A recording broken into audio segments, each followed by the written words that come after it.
কত যুবক বিবি পাইয়া মা বাবার কষ্ট, চাকরি পাইয়া বেতন পাইয়া আলাদা খায়, নতুন ঘর বানছে, জাজিম কিনছে, বক্স খাট বানাইয়া বিদেশি কম্বল গায়ে দিয়ে ঘুমায়, প্রচন্ড শীত, মা বাবা ভাঙ্গা ঘরে রে, শীতে মা বাবার ঘুম হয় না।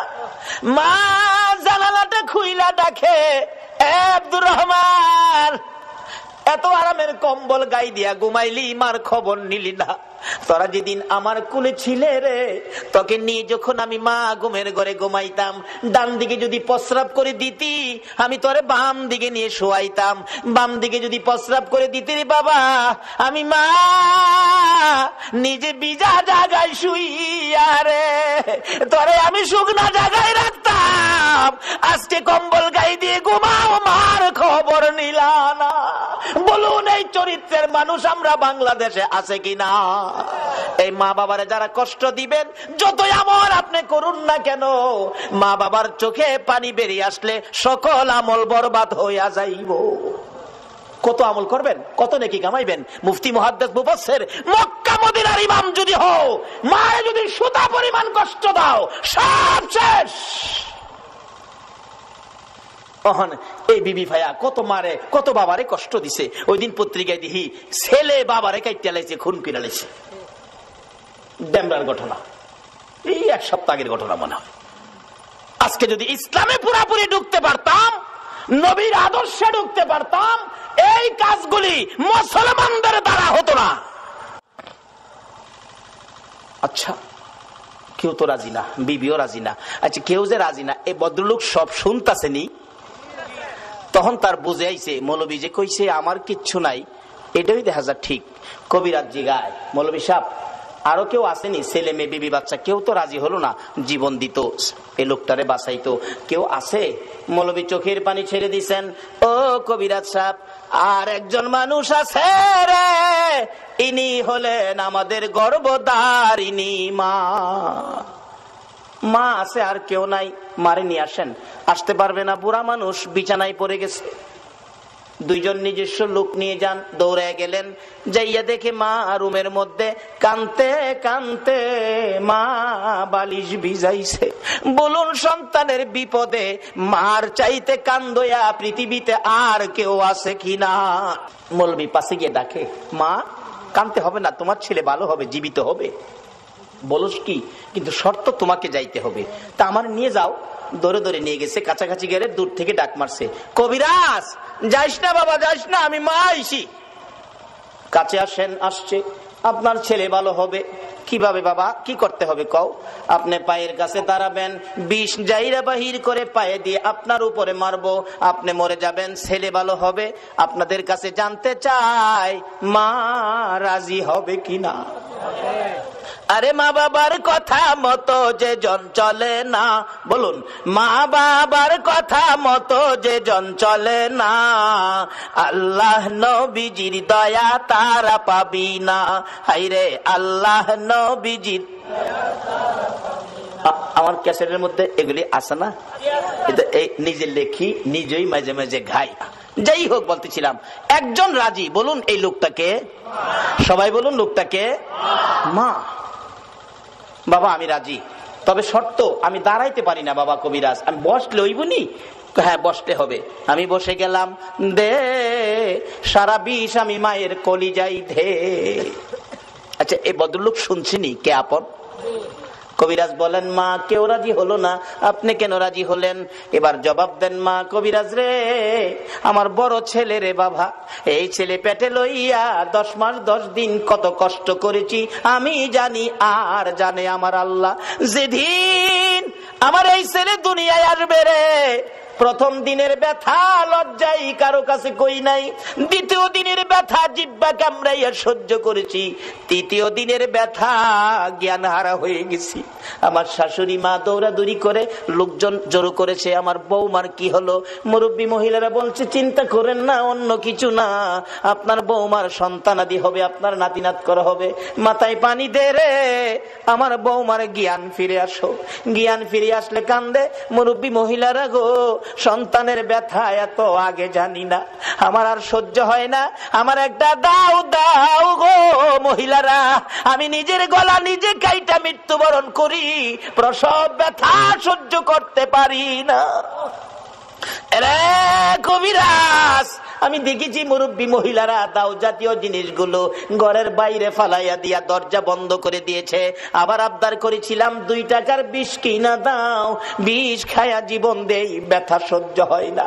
মহিলারা আমার মাথায় হাত বুলাইয়া সান্ত্বনা দিয়ে বলতো, মা গো পাগলামি করিস না, সন্তানের মা হইতে এই কষ্ট আমরাও করছি রে মা, এই কষ্ট ছাড়া সন্তানের মা হওয়া যায় না। এই মারে যারা কষ্ট দিছো, নামাজ রোজা হজ যাকাত মুফতি মুহাদ্দিস মুফাসসির মক্কা মদিনার ইমাম হইয়াও আল্লাহর জান্নাতে যাওয়া হবে না। মরতে যখন হবে, আসুন বাবারা নবীর কথা মাইনা আদর্শের মধ্যে ঢুকি, এই রোগগুলি পরিষ্কার করি। ডাকতেছে মা, মা গো আল্লাহরে ডাকো, আল্লাহ আল্লাহ করো, দেখো আল্লাহ 2টা 2 জায়গায় করে দেয়। ওই মহিলা ডাকতেছে, কবিরাজ রে ব্যথা অসহ্য, চিৎকার মারতাম আল্লাহ গো কইয়া। আমার আল্লাহ বলেন, ফেরেশতারা রে আমার পক্ষ থেকে বাজেট গুলো দিয়ে দিলাম রে, যেই মহিলা প্রসব ব্যথার যন্ত্রণায় আমার আল্লাহ কইয়া ডাক দিবে, এক একটা ডাকের বিনিময় এক একটা কবুল হজের সওয়াব আমি আল্লাহ দান করে দিলাম। এই কষ্টের বিনিময়ে আমার আল্লাহ যদি এই দিতে পারে, বলুন সন্তানের কিছু দেওয়া দরকার আছে কিনা? বাবারা বলতেছিলাম, এবার কেউ রাজি হলো না সন্তানের জন্য জীবন দিয়ে সন্তান বাঁচাবে, মাত্র একজন রাজি। বলুন এই লোকটাকে? এবার মৌলবি ডাহে, ভাই ওঠেন। ভাই তো ওঠে না, কান্দে, শুধু মুখের কাপড়টা সরাইছে। বড় পোলা কয় কিরে? চাচা কইল আব্বা মারা গেছে, ওহন বাপের মুখটা দেখাম কেমনে? ওহন বাবাও কেউর দিকে চায় না, খালি মার দিকে চায়। মা গো মা, এই জগতে আপন থাকলে তুমি আছো। মা দৌড়াইয়া যাইয়া সন্তানের বুকে জড়াইছে, বাবা গো তুমি জীবিত, আমি মায়ের কলিজা ঠান্ডা করেছো। বলুন এই জগতে কিছু আপন পাইলে কাকে পাওয়া গেছে? এটা আমার নবী তো বানাইছে। নবী বলেছে, উম্মতেরা রে তোর মায়ের পায়ের নিচে তোমার জান্নাত। এবার মৌলবী কয়, ভাই সাহেব এবার কোন এই জগতে আপনার কি আছে? ভাই কান্দে আর কয়, মৌলবী রে এইভাবে আমার পথ দেখাবি আমি আগে জানি না। বাবারে একটা ভাই মৌলবী বানান, একটা ছেলে মৌলবী বানান, মরতে হবে, মরার আগে মইরা দেখেন এই জগতে আপনার কি আছে। সব পর কিছু আপন থাকলে মা, মা আপন থাকার কারণ নবী আপনত্ব করে গেলেন, মার পায়ের নিচে জান্নাতের সম্পর্ক করে দিলেন। সকলে বলুন আমিন। বাবারা ভাইয়েরা, এবার বড় ভাই কান্দে, মৌলবী রে নাই আমার কিচ্ছু নাই, আমার কিচ্ছু নাই, আমার কিচ্ছু নাই, শুধু একমাত্র কিছু থাকলে মা। কত চলেন বাড়ির যাই, না বাড়ির গিয়ে কি করবো? তো অহন কান্দেন কেরে? বড় ভাই কান্দে আর ডাকে, গুনার বোঝা মাথায় লইয়া কান্দেছি, মাফ করে দাও মাবুদ আল্লাহ এলাহি। বাবারা 2টা চিঠি নবীর পক্ষ থেকে আপনাদের কাছে দেওয়ার কথা। একটা চিঠি হলো কাফা বিল মাউতি ওয়াইজান, মৃত্যুটাকে স্মরণ রাখো, যথেষ্ট অজের দরকার নাই। আরেকটা চিঠি হলো আমার নবী আপনাদের উদ্দেশ্যে দিয়েছে, আদ-দুনিয়া ও মাজরাতুল আখিরা, দুনিয়াটা হলো আখিরাতের বাজার। আমি আপনাদের কাছে জানতে চাই, নবীর চিঠি মাফিক, নবীর চিঠি হিসাব করে আখিরাতের জন্য কে কি বাজার করেছেন, কে কি রোজগার করেছেন। আমার নবী যেদিন বলেছে দুনিয়া আখিরাতের বাজার, সাহাবীরা জড়ো হইয়া প্রশ্ন করে, নবী গো আমরা কিভাবে বাজার করলে লাভবান হব? আমার নবীর সাথে সাথে আরেকটা চিঠি সামনে পেশ করে দিলেন, সাহাবীরা রে আসসালাতু মিফতাহুল জান্নাহ, এই নামাজ ধরো, নামাজটা তোমাদের আখিরাতের জন্য জান্নাতের চাবি হিসাবে পাবি। লম্বা ঘটনার সংক্ষেপ করে দিলাম। নবীর কথা যারা মানে গো, দেখুন না নবীর সাহাবীর জীবনী, যার নাম কিতাবে লেখে হযরত আব্দুল্লাহ আনসারী, দৌড়ায় বাড়িতে গেছে, বিবি গো ও বিবি, নবী বলেছে নামাজ বলে জান্নাতের চাবি, বল নামাজ পড়বেই নি, নামাজ আদায় করবে নি। বিবি একটা চিৎকার মারছে, স্বামী নবী যদি বলে থাকে, আল্লাহু আকবার বলো, কে বলে থাকে? কে? মদিনার মহিলারা পর্যন্ত আমার নবীর কথার মর্যাদা দিত। মসজিদে নববীতে, ও মসজিদের পক্ষের বাইরা, কারা গো মসজিদ সামনে রেখে মাহফিলের আয়োজন করেছেন? মসজিদে নববীতে যখন জামাতের সময় হইতো, আব্দুল্লাহ আনসারী ওই একটা কাপড় নিজের পরনে লাগাইয়া ঘরের ভিতরে গর্ত করেছে, গর্তের মধ্যে বিবিকে উলঙ্গ করে বসাইয়া দরজা বন্ধ করে মসজিদে নববীতে যাইয়া পিছনের কাতারে নামাজে শরীক হইয়া, নামাজ যখন শেষ হয়ে যাইতো দৌড়াইয়া বাড়ির দিকে যাইয়া কাপড় খুলে বিবিরে দিত, নিজে গর্তের ভিতরে বসতো, বিবি নামাজ আদায় করত। এইভাবে দুইজনে মিলে এক কাপড়ে নামাজ পড়ে, কোনদিন নামাজ ছাড়ে না। আর আমরার ঘরে সুকেশ ভর্তি কাপড়, আমরা নামাজ পড়ি না। সাহাবীরা কিছু গুনগুন করে, আব্দুল্লাহ আনসারী কিসের নামাজ পড়ে? দৌড়ায় আসে, দৌড়ায় যায়, বুঝি না কি নামাজ পড়ে। নবীজি বলেন, কি ব্যাপার, তোমরা কিসের সমালোচনা করো? হুজুর, আব্দুল্লাহ আনসারী কি নামাজ পড়ে বুঝি না। রাসূল বলেন, তোমরা সমালোচনা করো না, কেন দৌড়ায় আসে, কেন দৌড়ায় যায়, আমি নবী তদন্ত করব। সমালোচনা মুসলমানদের আদর্শ নয়, সমালোচনা ইসলাম নয়। নবী নিজেই গেছেন, যে আব্দুল্লাহ আনসারী ঘরের দরজায়, আব্দুল্লাহ আনসারী মতান্তরে সালাম দিলেন। আসলে কোন মুসলমানের ঘরে ঢুকতে আগে সালাম দিবেন, একবার, দুইবার, তিনবার। সালামের জবাব নাই, চলে আসবেন, মনে করবেন ঘরে কেউ নাই, চলে আসবেন। অনেক দিনের মুসলমানদের আচরণ হলো, ডাক দিলে, মালিক ভাই বাড়িতে আছেন? মালিক ভাই, কেউ যদি জবাব না দেয়, লগের টারে কই, ভাই যখন বাড়িত না, লো ভাবির দেখতে যাই। ভাই বাড়িত না, হ্যাঁ ভাবিরে দেখতো যা। কই পাইলা তুমি ভাবি দেখার অনুমতি? আল্লাহ বলছে, আমানু দুখুলু ফিস সিলমি কাফার, মধ্যে ঢুকো। নিজে পর্দায় থাকুন, অন্যকে পর্দায় থাকার পরামর্শ দেন। বলতেছিলাম, এবার নবীজি সালাম দিলেন, আসসালামু আলাইকুম, আসসালামু আলাইকুম, আসসালামু আলাইকুম, তিনবার সালাম, জবাব নাই। নবীজি চলে আসতেছে, আব্দুল্লাহ আনসারী গর্তের মধ্যে উলঙ্গ অবস্থায় ছিল, দৌড়ায় আসছেন। বিবি গর্তের ভিতরে ঢুকে কাপড় খুলে দিলেন, স্বামী গো, নবী আসছিল, কষ্ট পাবে, তাড়াতাড়ি যান। আব্দুল্লাহ আনসারী কাপড়টা পরে বাহির হইয়া দেখে নবী অনেক দূর চলে গেছে, দৌড়াইয়া পিছনে গেলেন। কিভাবে নবীর পিছনে ফিরাবো? ইনি এমন নবী গো, যাকে ডাক দিয়ে পিছন থেকে ফিরানো যাবে না। পিছনে যাইয়া কিতাব লেখে পাওগুলি বড় বড় করে মারছে। আওয়াজ শুনে নবী পিছনে তাকাইছে। আব্দুল্লাহ আনসারী, হুজুর, ওয়ালাইকুম সালাম। তিনবার সালাম দিলাম, জবাব দিলি না, এখন কেন জবাব দিলে? হুজুর, আপনি যখন সালাম দেন আমি শুনছি গো, কিন্তু এমন এক পরিবেশে ছিলাম রাসূলের সালামের জবাব দেওয়া সম্ভব ছিল না। কি পরিবেশে ছিলে রে আব্দুল্লাহ আনসারী? হুজুর, আপনি যেদিন বলেছেন নামাজ জান্নাতের চাবি, ওই দিন থেকে আমি আর আমার বিবি দুইজনে নামাজ পড়ি, নামাজ ছাড়ি না। কিন্তু দুইজনে মিলে নবী গো, মাত্র একটা কাপড় আমার ঘরে। মসজিদে নববীতে যখন জামাতের সময় হয়, ও মসজিদওয়ালারা, কারা এই মসজিদের পক্ষ থেকে মাহফিলের আয়োজন করেছো?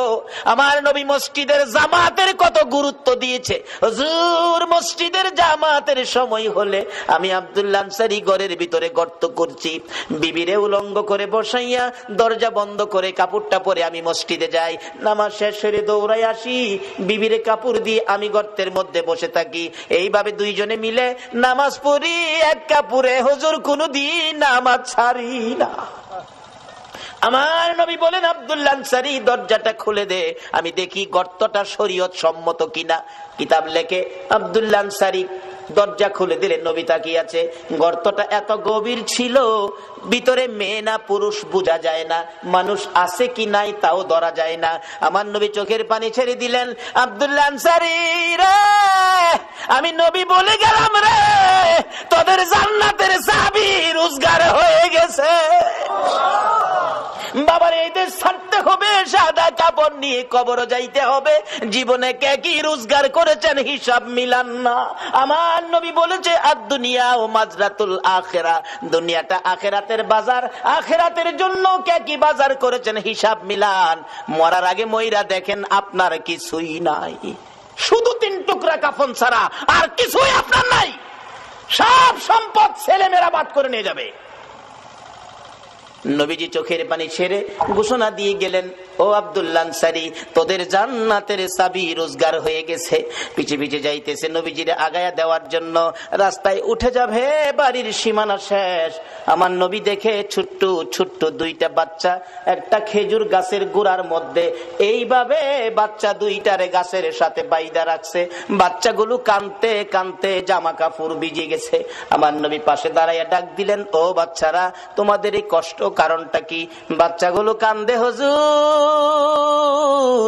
রাস্তা দিয়ে কত মানুষ যায় গো, আমরা কেউ জিগায় না।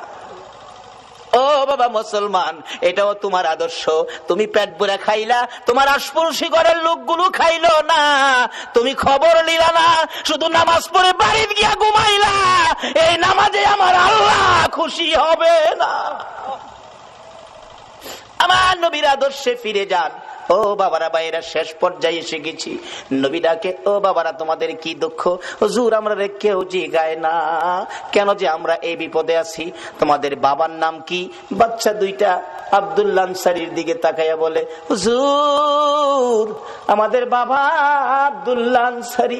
নবী জিজ্ঞেস করে, ও আব্দুল্লাহ আনসারী, তোর বাচ্চাগুলোর এত কষ্ট, এত বিপদ, হাত বাঁধা ব্যাপারটা কি? আব্দুল্লাহ আনসারী শুধু কান্দে, কোনো কথা কয় না। আবার নবী জিজ্ঞেস করেন, ও বাচ্চারা, তোমাদের এই কষ্ট কেন, হাত বাঁধা কেন, বিপদ কেন? বাচ্চাগুলো কান্দে আর বলে, হুজুর আমার বাবা আব্দুল্লাহ আনসারী এত গরিব মানুষ, আজকে 6-7 দিন পার হয়ে গেছে গো নবী, আমাদের চুলায় আগুন জ্বলে না। না খাইয়া থাকতে থাকতে আমরা দুইটা বাচ্চা পেটের খিদা সহ্য করতে পারি না গো নবী। 7 দিন যার চুলায় আগুন জ্বলে না, তারা আমার নবীর কথা মানে, এক ওয়াক্ত নামাজ ছাড়ে না।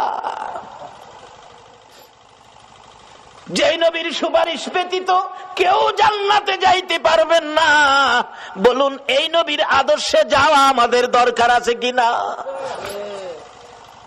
আমার নবী নিজেও চোখের পানি ছেড়ে দিলেন, দেরি করলেন না, দৌড়ে যাইয়া মসজিদে নববীর বারিন্দায়। আজকে শুনলাম সালে সাহেব বললেন, হুজুর আমার মসজিদের বারিন্দা নাই।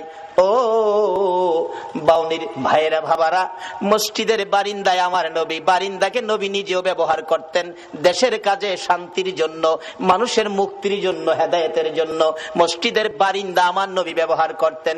মসজিদে নববীর বারিন্দায় যাইয়া আমার নবী দুইটা চোখের পানি জর্জর করে ছেড়ে দিলেন। সাহাবীরা জড়ো হয়ে গেছে, কান্দে রে আমার নবী কান্দে। আল্লাহু আকবার বলো। নবীর কান্না দেখি কেউ সহ্য করতে পারে না। উমর তরবারি নিয়ে হাজির হয়ে গেছে। ইয়া রাসূলুল্লাহ, আমি উমর বেঁচে আছি, বলুন কার দেওয়া ব্যথায় আপনার চোখের পানি আসছে, আমি উমর তরবারি দিয়ে তাকে দ্বিখণ্ডিত করে দিব। আমার নবী বলেন, উমর রে, আজকের চোখের পানি তরবারি দিয়া মুছতে পারবি না। মসজিদে নববীর বারিন্দায় দাঁড়াইয়া আমার নবী ডাকে। আবু বকর হাজির হয়ে গেলেন। ইয়া রাসূলুল্লাহ, আমি আবু বকর, যে আবু বকর 3 বার করে সর্পের দংশনে আপনি নবীর ভালোবাসায় জীবন দিতে রাজি, প্রয়োজন হলে আমি আবু বকর জীবন দিব। আমার নবী বলেন, আবু বকর রে, জীবন দিয়ে চোখের পানি বন্ধ করতে পারবি না। এইভাবে একের পর একজন আসতেছে, নবী কারো পক্ষে খুশি হয় না। একটু পরে দেখা যায় দূর থেকে আসতেছে হযরতে উসমান গনি রাদিয়াল্লাহু তাআলা। ও দনিরা, কে হবে গো উসমান গনি? হাসতেছে, চোখের পানিগুলো ছেড়ে ছেড়ে নবীজি কান্দে। উসমান গনি ডাকতেছে, হুজুর আমি উসমান গনি আসলাম। নবী গো, বলুন কিসের বিনিময় চোখের পানি মুছা যাবে? আমার নবী এইভাবে দুইটা হাত বাড়াইয়া ডাক দিলেন, উসমান গনি রে, আয়, আমি নবী তোর দিকে তাকাইয়া রইছি। মসজিদের নববীর বারিন্দায় আমার নবী উসমান গনির দিকে তাকিয়ে আছে। আমি জানি না আজকে বাউনির জমিনে আমার নবী মদিনার থেকে এই মসজিদের বারিন্দার জন্য কার দিকে নবী তাকাইয়া রইছে। উসমান গনি, আয়, আমি নবী তোমার দিকে তাকিয়ে আছি। নবীজির সামনে দাঁড়াইলে উসমান গনি ডাকতেছে, ইয়া রাসূলুল্লাহ, বলুন কিসের বিনিময় আপনার চোখের পানিগুলো মুছতে পারি? আমার নবী কান্দে, উসমান রে, পারবিনি ইহুদির বাড়ির খেজুর গাছটা আমারে কিনা দিতে? আমি নবীর চোখের পানি বন্ধ হয়ে যাবে। যায়া দেখ আমার আব্দুল্লাহ আনসারীর 2টা বাচ্চারে কি কষ্ট দিয়ে রাখছে। 7 দিন চুলায় আগুন নাই রে, এই খেজুর গাছের খেজুর টুকায়া বলে খাইছিল।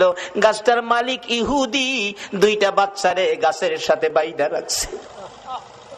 একটা দৌড় মারছে উসমান গনি রাদিয়াল্লাহু তাআলা। কারা গো এই মসজিদের পক্ষে আছো? এটাই হবে আমার আল্লাহর পক্ষ, এটাই হবে আমার নবীর পক্ষ। যারা মসজিদের পক্ষ থাকবে আমার নবী তাদের পক্ষে থাকবে, যারা মসজিদের বারিন্দার পক্ষে গো আমার নবী তাদেরকে না লইয়া ফুলসিরাতের ফুল নবী পার হবে না। উসমান গনি ডাকি, ইয়া রাসূলুল্লাহ, কথা দিলাম খেজুর গাছ না নিয়ে আমি আসবো না। ডাকতেছে, ইহুদি বাড়িতে আছো? জি। খেজুর গাছটা বিক্রি করে দাও। ইহুদি কয়, বাড়ির খেজুর গাছ বিক্রি করবো?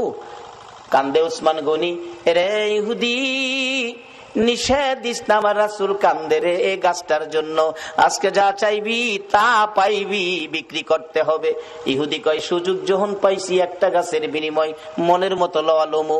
ও উসমান গনি, তোমার 100 খেজুর গাছের একটা বাগান, 100 খেজুর গাছ সহ বাগানটা যদি আমারে দিয়ে দাও, আমি একটা গাছ তোমারে দিব। উসমান গনি একটা চিৎকার মারছে, আরে ইহুদি, মাত্র 100 খেজুরের গাছ চাইছস রে? আবার রাসূল কান্দে। রাসূল খুশি করার জন্য আজকে যদি আমি উসমান গনির সকল সম্পত্তি চাইতি, একটা গাছের বিনিময় আমি উসমান গনির সব তরে দিয়ে দিতাম। ও বাবারা ভাইরা, এই রাসূল খুশি করার জন্য সকল সম্পত্তি দিয়ে উসমান গনি একটা খেজুরের গাছের দলিল নিতে রাজি। ইহুদি বলেন 100 গাছ দিলেই হবে। 100 গাছের দলিল দিলেন উসমান গনি, একটা গাছের দলিল দিলেন ইহুদি। এই দলিল নিয়ে রাসূলের সামনে হাজির। আমার নবী চোখের পানি জর্জর করে ছেড়ে দিলেন, উসমান গনি রে, আমি কথা দিলাম রে, তোরে না লইয়া আমি নবী জান্নাতে যাব না। উম্মতেরা রে, এ মায়ের পায়ের নিচে তোমার জান্নাত। মা দরদি ডাকতেছে, ডাক্তার গো, তোমার 2টা পায়ে ধরি, প্রয়োজন হলে কাগজে লিখে দিব, তুমি কোনো দায়ী হবে না। আমি মা বলতে চাই, একটা সেকেন্ডের জন্য যদি আমি আমার সন্তানের মুখটা দেখে মৃত্যুবরণ করতে পারি, আমি মায়ের জীবন সার্থক হয়ে যাবে। ডাক্তার বলেন, কি করব এখন? এই তো চিকিৎসা শুরু করলেন, বাচ্চা হলো ছেলে, মা পড়ে আছে। ডাক্তার বাহির হয়ে গেলেন, ভিতরে ঢুকলাম, বাচ্চাটা সোনার পুতুলের মতো 4টা হাত পাও নাড়ায়া ওয়া ওয়া করে কান্দে। মা বাবা ভিতরে যায় না, মেয়ে মারা যাবে, ভিতরে যায় কি করব? আমি দেখতেছিলাম বাচ্চাটা ওয়া ওয়া করে কান্দে। মা দরদি বাচ্চাটার দিকে তাকাইয়া রইছে, কোনো কথা বলতে পারে না, নড়তে পারে না। শেষ মুহূর্ত প্রায়। তার মা বাবা ভিতরে ঢুকলেন, মা বাবার দিকে তাকাইয়া ইশারা করে বুঝাইতে চাইতেছে মেয়েটা, মা বাবা গো, তোমরা কেন কান্দো? আমি বুঝি ফেলেছি, আমি বুঝি মরে যাব, সেই জন্য তোমরা কান্দো গো বাবা। ও মা, ঠিক আছে, আমার আপত্তি নাই, আমার বাচ্চাটা জমিনে পড়ে কাঁদতেছে, তোমরা একটু আমার বাবারে কোলে নাও না। ইশারাই বুঝাইতেছে। মা বাবা বুঝতে চাই না, শুধু কান্দে, আবার ইশারা করে বলতেছেন, মা গো, তোমরা যদি কোলে না নাও, কিছুক্ষণের জন্য আমার বাবারে আমার বুকে উঠাইয়া দাও, আমি আমার বুকের আগুন নিভাইয়া যাই। এটাও যেন বুঝতে পারতেছে না। অবশেষে দেখি দরদি মা বড় কষ্ট করে 2টা হাত নিজেই বাচ্চার দিকে বাড়াইতে চাইতেছে, গায়ের জোরে ধাক্কা দেয়, হাতগুলো বাড়ে না। এইভাবে ধাক্কাইতে ধাক্কাইতে হাতগুলো বাচ্চাটার কাছাকাছি যাওয়ার আগে আগে মা দরদি বিদায় হইয়া যায়। এইভাবে কত মা সন্তান প্রসবের সময় দুনিয়া থেকে বিদায় হয়েছে। তাই আমার আল্লাহ বলেছে হামালাতুহু উম্মুহু কুরহা ওয়া ওয়াদাতুহু কুরহা, তোর মা তোরে পেটে লইয়া কত কষ্ট করেছে আমি জানি রে। ও বান্দারা, তোমরা আমার নবীর কথা শোনো। আমার নবী বলেছেন আল জান্নাতু তাহতা আকদামিল উম্মাহাত, সন্তানেরা রে তোমার মায়ের পায়ের নিচে তোমার জান্নাত। মায়ের পায়ের নিচে জান্নাত একটু নমুনা দেখবেন বাস্তবে মিলে বোঝা যায় কিভাবে। দেখবেন মা রান্নাঘরে রান্না করতে গেছে, বাচ্চাকে ঘুম পাড়ায় রাখছে। মা রান্না করতেছে, বাচ্চা তো ঘুমিয়ে আছে, চট করে বাচ্চার ঘুম ভেঙে গেছে, বাচ্চা তো কাঁদতেছে। বাচ্চা কাঁদতেছে, মা তো রান্নাঘরে আসতে পারতেছে না। দেখবেন দাদি দৌড়ায় গিয়া বাচ্চা কুলে নিছে, নাতি কুলে নিয়ে ডাকতেছে ভাই কান্দিস না, আমি তোর দাদি, কান্দিস না। কিন্তু কান্দা থামলো না, দৌড়ে গেছে চাচি আম্মা, ভাতিজা কান্দিস না, আমি তোর চাচি আম্মা। কান্দা থামলো না, দৌড়ে গেছে ফুফু আম্মা, এ ভাতিজা কান্দিস না, তুই নাই আমার ভাই ফুত লাগস রে বাবা, আমি তোর ফুফু লাগি, কান্দিস না। তারপরও বাচ্চা কান্দে, দৌড়ে গেছে খালাম্মা, ও বাগিনা কান্দিস না, আমি তোর খালা লাগি, আমি তোর মার ছোট বোন, আমি তোর খালা। কিন্তু বাচ্চার কান্না থামলো না। অবশেষে দরদি মা রান্নাঘর থেকে পাখির মতো উড়াল মারছে, একটা দৌড় মাইরা ডাকতেছে তোমরা কারা গো, দাও না গো আমার বাবারে আমার কোলে উঠাইয়া। বলুন মা দরদি যখন বাচ্চা কোলে নিছে, এখন কি আর কান্না আছে কিনা? ওই যে জান্নাতি মায়ের পায়ের নিচে জান্নাতের গন্ধ মায়ের কুলের মধ্যে আছে। আজকে সেই মাকে আমরা চিনলাম না। নামাজ পড়েন, কিচ্ছু লাভ হবে না যদি মাকে কষ্ট দিয়ে থাকেন। হজ করতে গেলেন, কিচ্ছু লাভ হবে না হাজী হয়ে যদি মাকে বাবাকে কষ্ট দিয়ে থাকেন। আল্লাহ রাসূল বলেছেন মা বাবা সম্পর্কে, আল্লাহ কোরআন শরীফে ওয়াজ করেছেন, হাদিস শরীফে রাসূল ওয়াজ করেছেন। শুধু ওয়াজ নয়, রাসূল নিজেও মায়ের জন্য বাবার জন্য কত সিস্টেম দেখায় গেলেন দুনিয়ার জমিনে। আসুন মা বাবা, হযরত ইব্রাহিম আলাইহিস সালাতু সালাম যখন ছোট ছিলেন, তার মাকে ইব্রাহিম নবী প্রশ্ন করেন, মা আমার রব কে? আচ্ছা বলুন তো আমাদের রব কে? আল্লাহ। সবাই বলুন কে? আল্লাহ। ইব্রাহিম নবী প্রশ্ন করলেন আমার রব কে? মা বলেন ইব্রাহিম তোমার রব তো আমি, তোমার রব আমি। এক কিসিমের রব মাকে বলা যায়, নাউজুবিল্লাহ, আন্তাজি কইেন না। রব্বুল বাইত দুয়ার মাঝে আমরা কই না রব্বির হামহুমা কামা রব্বায়ানি সগীরা। রব শব্দের অর্থ হলো লালন পালনকারী। রব শব্দের অর্থ হলো লালন পালনকারী। বলুন এককালে লালন পালনের দায়িত্ব আমাদের মার কাছে ছিল কিনা? যে দায়িত্বটা পৃথিবীর আর কেহ মাইনা নেয় নাই, শুধুমাত্র মাইনা নিছে কে? আর জোরে বলুন, যেটা বাবাও মাইনা নেয় না। বাবা দেখবেন অনেক সময় বাচ্চা পেন পেন পেন পেন পেন পেন পেন পেন করতেছে, বাবা ঘুমাইতে অসুবিধা হইতাছে, বাবা দেখেন এক পর্যায়ে রাগ হইয়া ধমক দেয়, এটারে গলা চিপদা মাইরা বাইরে ফেলায় দাও। কিন্তু কোন মা কি জীবনে এই কথা কইছে? এই জন্য হাদিস শরীফে মায়ের কথা বলছে। আমরা ওয়াজের মধ্যে মা বাবা উভয়ের কথা বলি, কিন্তু রাসূল শুধু মায়ের কথা বলেছে, কারণ মায়ের মতো দরদি সন্তানের জন্য পৃথিবীতে আর কেহ নাই। দেখবেন মা সন্তান মাকে ভাত দেয় না, কাপড় দেয় না, পান সুপারি দেয় না, খানা খোরাক কিচ্ছুই দেয় না, মার খবর নেয় না, মার খবর নেয় না। এরপরও দেখবেন মা ছেলেটা বাসায় বাড়িতে আসছে কিনা, যতক্ষণ ছেলেটা বাসায় না ঢুকছে ততক্ষণ পর্যন্ত একটা ঘরের দরজা খোলা। বলুন এই ঘরটা কার? মার। অথচ মার ডাক দেয় না।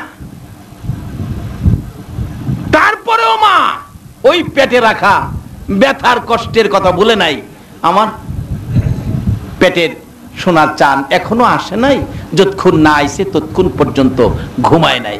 তাই বলতেছিলাম মা যে কি জিনিস, মা যে সন্তানের জন্য কত দরদি। আল্লাহু আকবার বলুন। ইব্রাহিম বলেন আমার রব মা গো আমার রব কে? মা বলেন তোমার রব আমি। বলো কি মা? এক কিসিমের রব মাকেও বলা যায়, যেহেতু রব শব্দের অর্থ লালন পালনকারী। ছোটকালে আমাদেরকে লালন পালন করছে কে? দেখবেন যার 5টা 7টা সন্তান, এরকম আছে না, 5টা 7টা সন্তান। কুমিল্লাতে এক মাহফিলে এক মুফতি সাহেব, মুরব্বী, সাদা দাড়ি, একবারে বুড়া হয়ে গেছে। জিগাইলাম চাচা আপনার ছেলে মেয়ে কয়জন? খালি হাসে, কথা কয় না। আরে বাবা ছেলে মেয়ে কয়জন? কন না, হাসেন কেন? বাবা রে কইলে তুমিও হাসবা। জিগাইলাম কতজন? কয় আল্লাহর মাল 20 জন। 20 জন ছেলে মেয়ের বাবা আসেননি এখানে?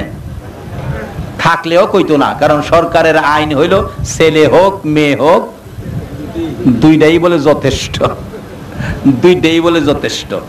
অহন বেড়া রয়েছে 20 জন। এরকম খবর পাইলে হ্যাঁ দইরা তাল ফুটটি ফাড়াই লইলে না, নাই ত্যাগ করে খাগড়া ছুরি ফাটাই দিলে।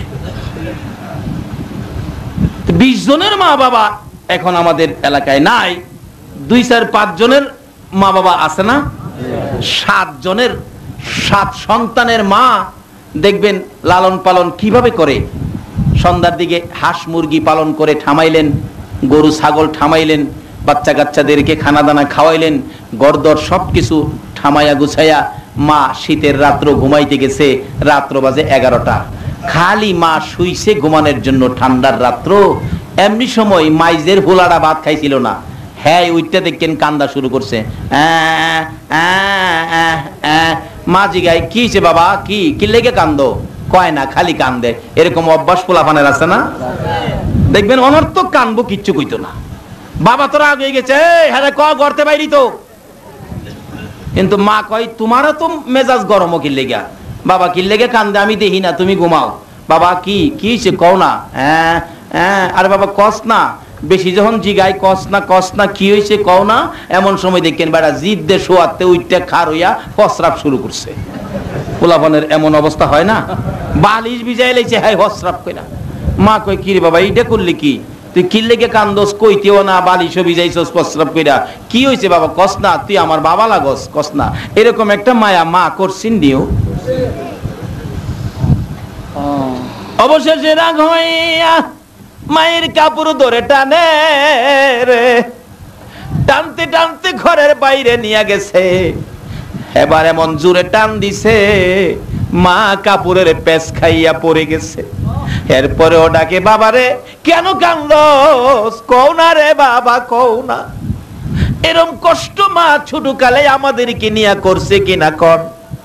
এই মারে কষ্ট দিয়া মসজিদে যাইয়েন না, এই মারে কষ্ট দিয়া মাদ্রাসা যাইয়েন না, এই মারে কষ্ট দিয়া মক্কা মদিনা যাইও না, আমার আল্লাহ রাসূল খুশি হবে না।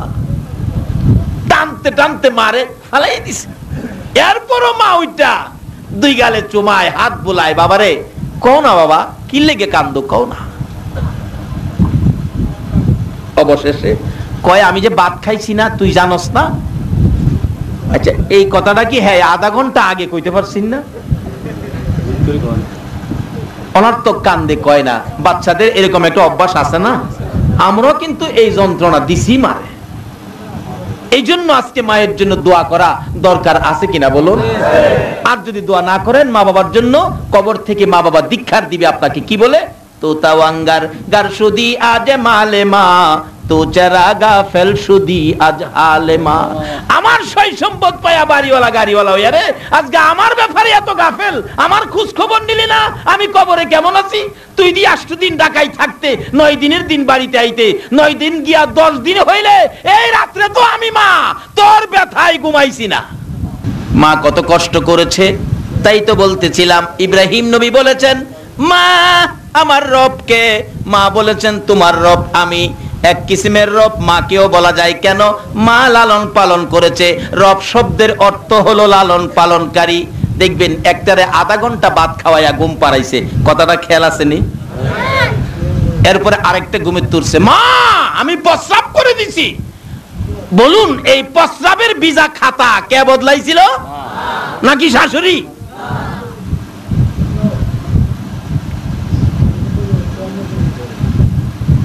আজকে এই মারে ভালাইও জামাই জাগা শ্বশুর ভাই। আচ্ছা জামাই মারা গেলে লাশটা কাফন পরায়া বলে যদি ক শাশুড়ি বড় আদর করতো, লাশটা শ্বশুর বাড়ি ফাড়াইয়া দেই, খাডলাত কইরা শ্বশুর বাড়ি লয়ে যাইবেন, শাশুড়ি দোতলার থেকে দেখে কি কইব, নাকে কাপড় দিব।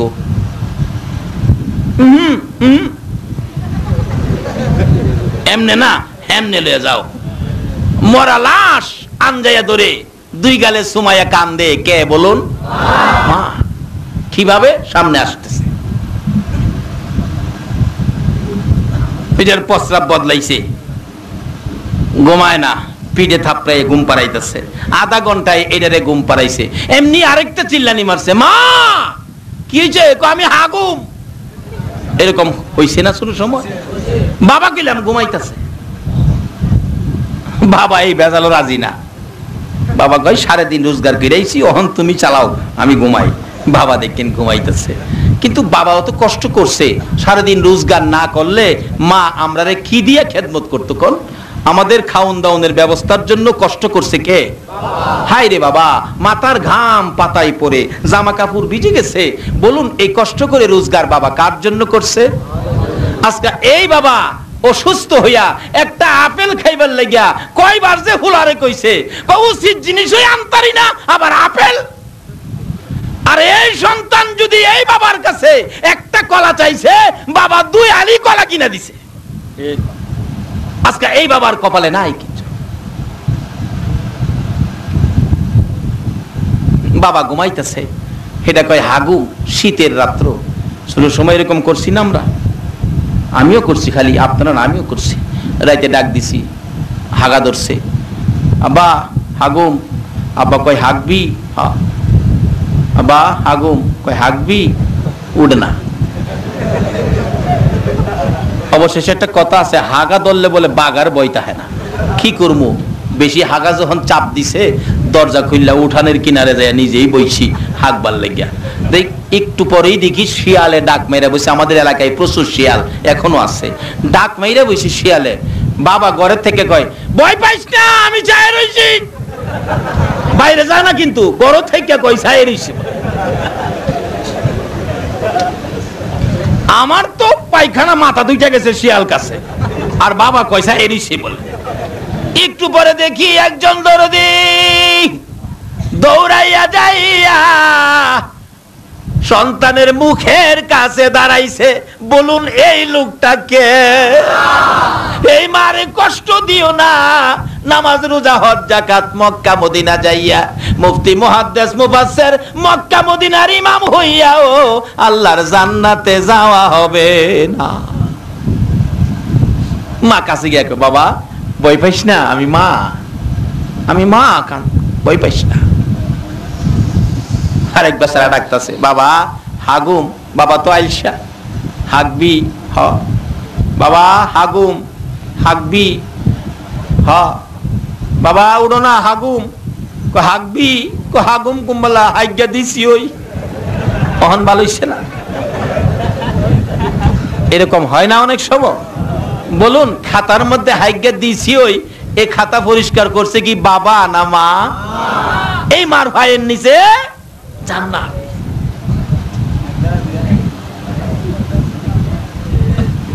হাগবি উঠানে নিয়ে বসাইছে, আধা ঘন্টা বই রইছে, শীতের রাত।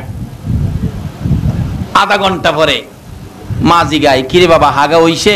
হইলে তো আমিই কমু। আরো 15 মিনিট, হ্যাঁ গান গা, টিরিং টিরিং টিং টিরিং টিরিং টিং। মা কয় আমারে খাড়া করে রাইকে বেটা তুই গান গাস? কথা কইস না, আমি হাইক গেলই। 45 মিনিট পরে পানি শোষণ করে পরিষ্কার করে ঘরে আনছে। মা আমার ভাঙছে, আমারে ঘুম পাড়া। মা কান্দে লইয়া ঘুরতাছে, ঘুম পাড়াইতো। ঘুম ভাঙলে সহজে আর ঘুমাইয়ে না। মা ঘুরতে ঘুরতে একটু পরে শোনা যায় মসজিদে ফজরের আজান পড়ে গেছে। কত রাত্র এইভাবে সন্তানের লালন পালনের দায়িত্ব মা ঘুমাইতে পারে নাই। বলুন এই কষ্ট মা করছে কিনা? আগে এই মারে খুশি করেন, তাইলে মসজিদে যান। আগে এই মারে খুশি করেন, মক্কা মদিনা যান। এক বেচারা হজ করতে যাইবো, বুড়া মা ঘরে, মা আগামীতে হজে যাবো। বাবারে হজে যাইবি? আমার তো আর কেউ নাই, তুই একটা ছেলে, আমি মরলে আমার মাটি দিব কে? আমার মাটি দিয়া তুই হজে যাইস। আচ্ছা মা। পরের বছর কইতেছে, মা আমি এই বছর হজে যাবো। মা কই পোলারে এই বছর যাইস না, আমি মরলে মাটি দিয়া যাইস। তৃতীয় বছর কইতেছে মা এবার হজে যামু। কয় না আমি মরলে যাইস। হ্যাঁ কয় তুই মরতেও না আমার হজও করা হইতো না। এইবার আর তোর কথা শুনতাম না। মার কথা না হইন না হ্যাঁ হজ করতো জাগা, হজের সামান টামান লিয়া যাইতাছে। মা কয় পুত্রে আমারে কষ্ট দিয়া হজ যাস? আচ্ছা যা হজ যাইস। যাইতে যাইতে যাইতে যাইতে তখন তো জাহাজে যাইতো, আপনাদের চট্টগ্রামের মতো জাহাজের বন্দরে আসছেন, জাহাজে যাইবেন। জাহাজে আসার আগে এক মসজিদে ঢুকছে, আসরের নামাজ পড়বো, আসরের নামাজ পড়বো। ঢুকছে যেই মসজিদে মুয়াজ্জিন সাহেব আজান দিয়া রুমে গেছে, তারা ঢুকছে, তাই সুন্নত পড়তেছে। এমন সময় পার্শ্ববর্তী এক ঘরে চুরি হইতেছে। দিনের বেলায় জানালাতে কাপড় বাইর করে চুরে গাঁটটি বাঁধতেছে। এমন সময় মানুষের দেখে ফেলাইছে সুর সুর সুর সুর, কি করবো গাঁটটি নিয়ে দৌড় দিয়া, দেখা যায় উপায় নাই, মসজিদের ভিতরে ঢুকছে। ঢুকিয়া ওই হাজী সাহেবের সামনে কাপড়ের গাঁটটি থুইয়া মসজিদের কাছে বাইরে হ্যাঁ ওক সুরে ওক সুর সুর সুর। কারে দেখাইতেছে? ওই যে মারে কষ্ট দিয়ে হজ করতো যা।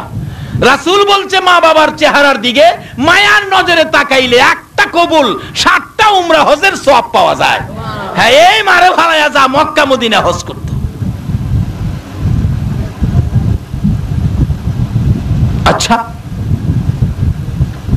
মানুষ আইসা দেহে চুরি কিরা মাল সামান সামনে তুইয়া তাই নামাজও খারিছে। ফুলাফান কো সাইজ কিরে লাই, মুরব্বীরা কো রাখ নামাজটা শেষ করো। নামাজ শেষ করে আর কথা বলার সুযোগ দিছে না, এমনি ফুলাফান শুরু করছে মাইক মারতে মারতে মারতে মারতে একবারে নাহের আঘাত আত্মা লইছে। মুরব্বীরা কো আর মারিস না, মারবি তোরা জেল খাড়ুন লাগবো আমরা, আর মারিস না। একটু পর পর শ্বাস ফালা ডাক মারে, মা গো মা, ডাক দেয় মা চট্টগ্রাম সন্তানে। আর বৈরত থেকে মা গলা কাটা মুরগির মতো লাফায়। বলুন সন্তানের বিপদ হইলে আগে জানে কে? আরে জোরে বলুন মা। তার বাস্তব ঘটনা বলছি, আমাদের এলাকার ঘটনা। মা ছেলে ডাকা যাবে, শ্বশুর বাড়ির থেকে বিদায় হয়ে গেল। মা সকালবেলা রাস্তায় দাঁড়িয়ে আছে, ছেলেটা শ্বশুর বাড়ির থেকে আসবে, আমি মায়ের কাছে বিদায় নিয়ে ডাকা যাবে। ফার্স্ট টিপ বাসে ডাকা যাবে অফিস করার জন্য, কিন্তু মা দাঁড়িয়ে আছে, আসলো না। শাশুড়ির কাছ থেকে বিদায় লইয়া রওনা হয়ে গেছে। বলুন মায়ের দোয়ার পাওয়ার আছে কিনা?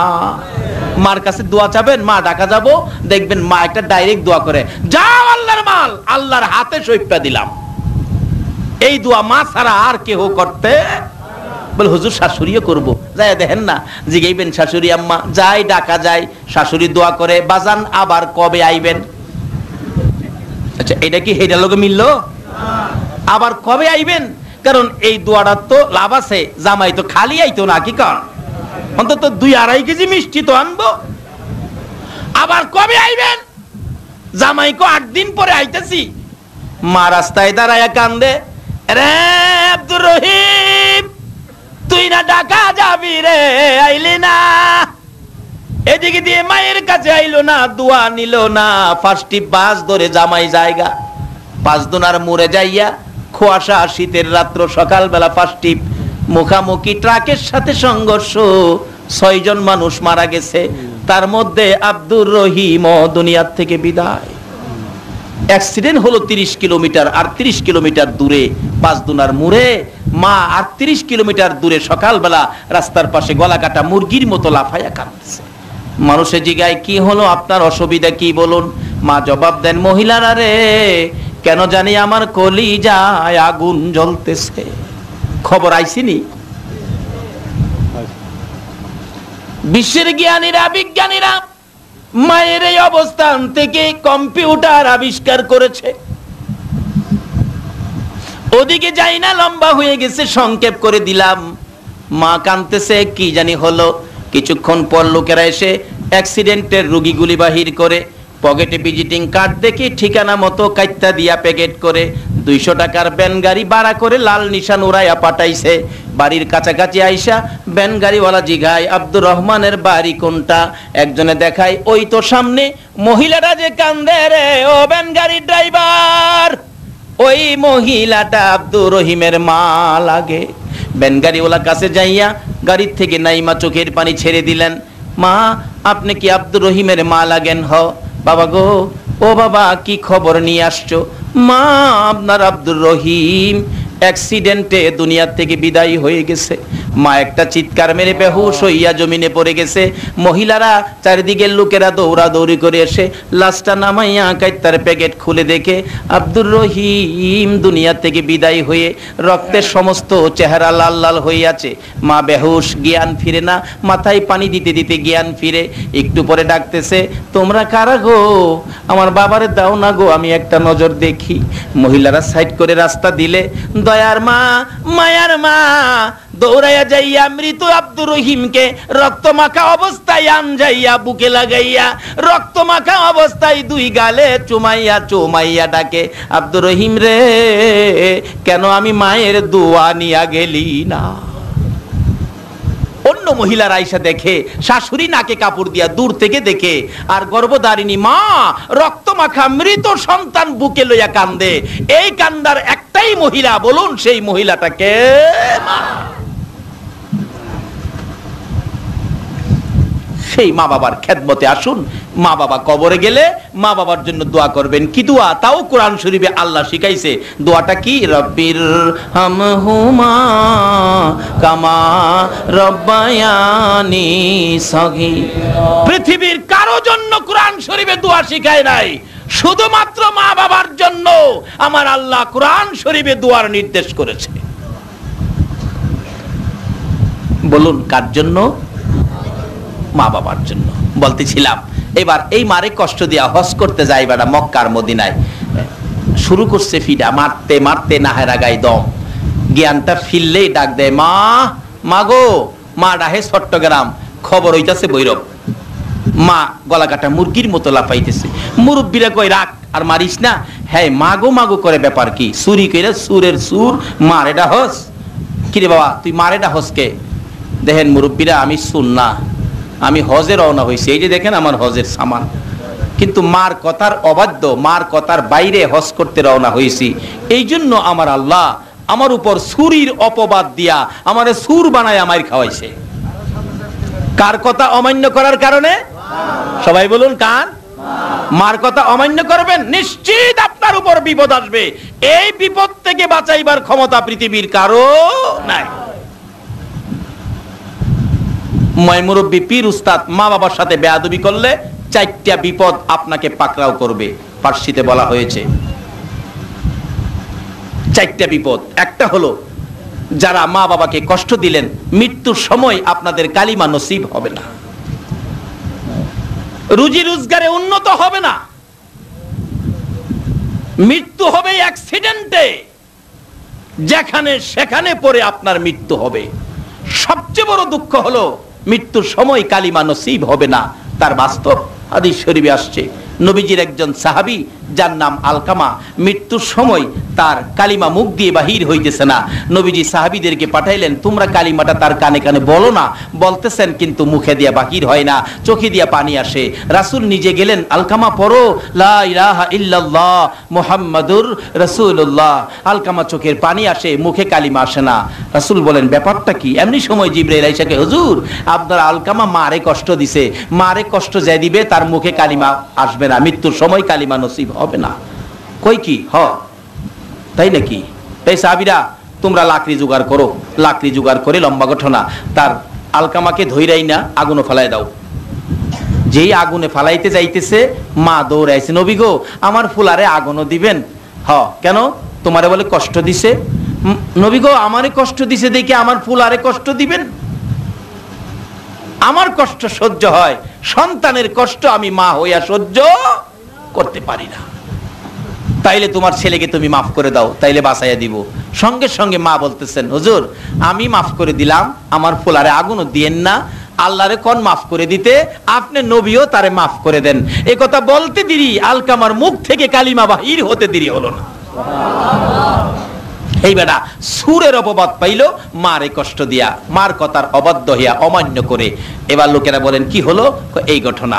পরে গলার মধ্যে রশি দিছে, জুতার মালা ফরাইয়া ঘুরাইতাছে আর কইতাছে, কও চুরি করছি দেখা এই অপবাদ, আমার এই বিচার। এই লোকটা কয় না চুরি করছি না, তুমি বলে দাও মার কথা অমান্য করার কারণে আমার এই বিচার। আর মারে খুশি রাখবেন? হজ করতে যাবেন, মার চেহারাই তো হজ আছেই, হজ করতে যাবেন, 1 টাকাও লাগবে না। মার দোয়া নিতে পারলে মক্কা মদিনা আপনার জন্য সহজ হয়ে যাবে। তার বাস্তব আমাদের এলাকার একজন লোক আছে, যার নাম হইল আপনার সাদু ওজি, সাইদুর রহমান হাজি। গরিব মানুষ দেখে সাইদুর রহমান হাজি রাহে না, সাদু ওজি রাহে, সাদু ওজি। কিভাবে?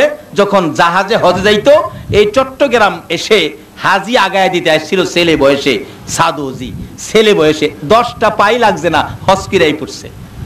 কিভাবে? চট্টগ্রাম এসে হাজি আগায় দিত। আপনাদের চট্টগ্রাম জাহাজে উঠছে হাজি সাহেবরা, এই বাচ্চা ছেলেটাও টাং টুং বেডিং পত্র নিয়ে তার সাথে উঠছে আর কি, হাজিদেরকে আগায় দিতে। হাজি সাহেবরা হেরে বেডিং পত্রের মাঝখানে বসাইয়া বলতেছে, আমরা একটু পান খাই, তো কিছু পান নিয়ে আসি, জাহাজ ছাড়ার আগে তুমি একটু বসো জাহাজের মধ্যে। হ্যাঁ তবে এই রয়েছে, কিন্তু পান নিয়ে আসার আগেই জাহাজ ছাড়ার সাইনেল বাজতেছে। হাজিরা দৌড়ায় গিয়ে উঠছে, জাহাজ ছাইরা দিছে, জাহাজ ছাইরা দিছে, এই এলাকাবাসী বিদায় দিতেছে, হাজিরা বিদায় নিতেছে। এইভাবে জাহাজের 2-4 কিলোমিটার ভিতরে ঢুকে গেছে সাগরের, কিন্তু হেলা তো টাঙ্গের সিফাত বই রয়েছে। হ্যাঁ কাছে গেছে বলে, কিরে সাধু তুই নামস নাই? আমার বৈরবের ঘটনা বলছি, আমারে কালকে আটকায় রেখে কালকে খবর নিয়ে আন কতটা সত্য কিনা। 1 পয়সাও লাগে নাই, হজ কিরাইছে, খবর নেস নাই, জাহাজ তো চাইরে দিছে। অহন হ্যাঁ কান্দে, মাগো মা, মাগো।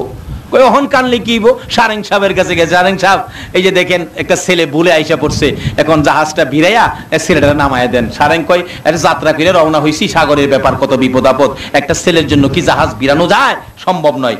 আবার গেছে গেই জিদ্দা গিয়া জাহাজ লাগছে, সারেং সাহেব কাগজও লিখিত দিছে, ছেলেটা ভুলে আই পড়ছে, 10 পয়সা খরচ নাই, হজ করে আই পড়ছে। জোরে কন্যা সুবহানাল্লাহ। বাংলাদেশের মানুষ, চট্টগ্রামের মানুষ, মায়ের দোয়া নাও, তুমিও পারবা। একটা বাস্তব ঘটনা, কিতাবি ঘটনা বলছি, ইতিহাসের ঘটনা বলছি। এক বাচ্চা ছেলে রাত্র হইলে কান্দে, মাগো যে নবীর লেগে সব বানাইছে, এই নবীর রওজাটা যদি দেখতাম। এই কান্দা আমিও এককালীন কান্দতাম, যখন অবস্থা দুর্বল ছিল, আমার বাবা 10 কেজি চাউল একসাথে কিনতে কষ্ট হতো, শুরু সময় তখন কান্দতাম। মদিনা যদি যাইতাম, কি কান্দাটা ছিল আমার, মদিনা যাব কেমনে, নবীজির প্রেমের আগুন জ্বলে যে মনে। বলুন, মদিনা যাব কেমনে, নবীজির প্রেমের আগুন। মাঝে মাঝে এইভাবে আমিও কান্দতাম। আমার মা মাথায় হাত দিয়া কইতে, বাবা আল্লাহ তোমারে মদিনা নিব। শুরু সময় আল্লাহ আমারে 2001-এ মদিনায় নিছে, অথচ সমর্থ ছিল না। কিভাবে যে আল্লাহ আমার এই জায়গায় নিল, সারা দেশে আমার এই প্রচার প্রসার করে মদিনা সফর আমার ভাগ্যে আমার আল্লাহ দিয়ে দিল। বলুন, দোয়াটা মাথায় হাত দিয়া করছিল কে? এইভাবে এক ইতিহাসের ঘটনা, বাচ্চা ছেলে কাঁদতেছে, মদিনা যদি যাইতাম, যদি যাইতাম মদিনা, মাগো মা, মাগো আমি মদিনা যাইতাম গো মা। মা কয়, বাবা খাইতে পাস না, গরিবের পোলা, তুই কেমনে যাইবি মদিনা? কান্দা দেখিয়া মা একদিন ফজরের নামাজ পড়ে ডাকতেছে, না তুমি না মায়ের দোয়া কবুল করো। বলুন, মায়ের দোয়া কবুল হয় কিনা? তুমি না মায়ের দোয়া কবুল করো, আমার এই বাচ্চাটা কান্দে, মদিনা যাইতো, আমি মা হইয়া দোয়া করে দিলাম, আমার বাবারে মদিনা লইয়া যাও। আল্লাহ তো কবুল করছে। মা সকালবেলা 5টা টাকা এই কাপড়ের মধ্যে বান্দা ছিল, 5টা টাকা খুইল্লা দিছে, বাবা এই নাও মদিনা যাও, দিলাম তোমারে 5 টাকা। বেটা ফার্স্টে হালিয়া মদিনা যাইবো, রেল স্টেশন আইছে, চিটাগাং, জাহাজের তখন যুগ ছিল, ইতিহাসের ঘটনা। আইছে চিটাগাং যাইবার লাগিয়া রেল স্টেশন আইসা ফার্স্টে হাত টিকেটে তো আওয়াজ যাইতেছে না। মাস্টার সাহেব, তার স্কুলের মাস্টার, হ্যাঁ যাইবো চিটাগাং। কিরে ফালু কই যাইবি? স্যার আমি চিটাগাং যাবো, জাহাজে হজে যাইম। হজে যাইবি বেটা, টেহা পয়সা কি আনছস? 5 টাকা দিছে মা। 5 টাকা কে দিছে? আল্লাহ বৈরবেরা সাধু জিরে যদি টেহা ছাড়া হজ করাই তারে যাই মার দোয়া লইয়া বাইরিছে, হ্যারে কি ব্যবস্থা করতারে না? 5 টাকা দিছে, 5 টাকা যাইতে পারবি? যাক তোর 5 টাকা তুই রাখ, টিকেটটা আমি কাটতে লাই। প্রথম নাম্বারে হেড টিকেট কে কাটলো? মাস্টার সাহেব। চিটাগাং নামায়া কয় এমনি যাইবি জাহাজ ঘাট, যে জাহাজ ঘাটেতে হাজির জাহাজ ছাড়ে, বেটা হাঁটতে হাঁটতে গেছে গা জাহাজের গেট, গিয়া দেখে হাজিরা উঠতাছে নামতাছে। জাহাজ ছাড়বার আগে একটা কর্মচারী শট, ইতিহাস লেখে একটা কর্মচারী শট, এই মুহূর্তে একটা কর্মচারী দরকার। মাইকে ঘোষণা দিলেন, জাহাজের একটা কর্মচারী হাজিদের জাহাজে নেওয়া হবে। এত অনেক মানুষ লাইনে খাড়িছে, হ্যাঁ ও লাইনে খাড়িছে, কিন্তু জাহাজের যে হেড অফিসার ছিলেন, এই লোকটা ছিল খ্রিস্টান। তো বাচ্চাটা টুপি মাথায় দিয়ে খারইছে, টুপিওয়ালা দেখলে খ্রিস্টানের তো পছন্দ লাগে না, খারইছে। মানে বাচ্চা বেশি বড় না, কিন্তু ইন্টারভিউ চলছে, কেউ ইন্টারভিউতে টিকে না, কিন্তু টিকা গেল টুপিওয়ালা। কার দোয়ালে আইছে? কিন্তু খ্রিস্টান ভদ্রলোক হেরে নিতে রাজি না। অবশেষে এমন এক ইন্টারভিউ দিছে যেটা হের দ্বারা সম্ভব না। বলুন, মার যদি দোয়া থাকে, আল্লাহ তার পক্ষে আছে কিনা, রাসূল আছে কিনা। এবার মা তো দোয়া করে দিছে, আর মদিনায় যাইবো, কি পাগল হয়ে বাইরিছে, কি দিছে 120 মুন ওজনের একটা পাথর। বলছে, বাবারে পরিশ্রমের কাজ তুমি পারবে কিনা, এই পাথরটা যদি আলগাইতে পারো তাহলে তোমাকে চাকরি দেওয়া হবে। বাচ্চাটা দুইটা চোখের পানি ছেড়ে দিছে। আল্লাহু আকবার বলো। আর ডাকতেছে, রে মদিনার কামলেওয়ালা নবী, মায়ের দোয়া নিয়ে আসছি গো মদিনা যাওয়ার জন্য। তুমি নবীর গোলামি করার জন্য মদিনায় যাব। কার গোলামি? বলুন, এ মদিনার গোলামি করলে তার সাহায্য আল্লাহ দিবি কিনা? তাই আমি বলি, নবীজির গোলামের, নবীজির আশেকের কোনো চিন্তা নাই। চলো নবীজির জান্নাতে মদিনাতে যাই, চলো নবীজির জান্নাতে কে কে যাবে মদিনায়,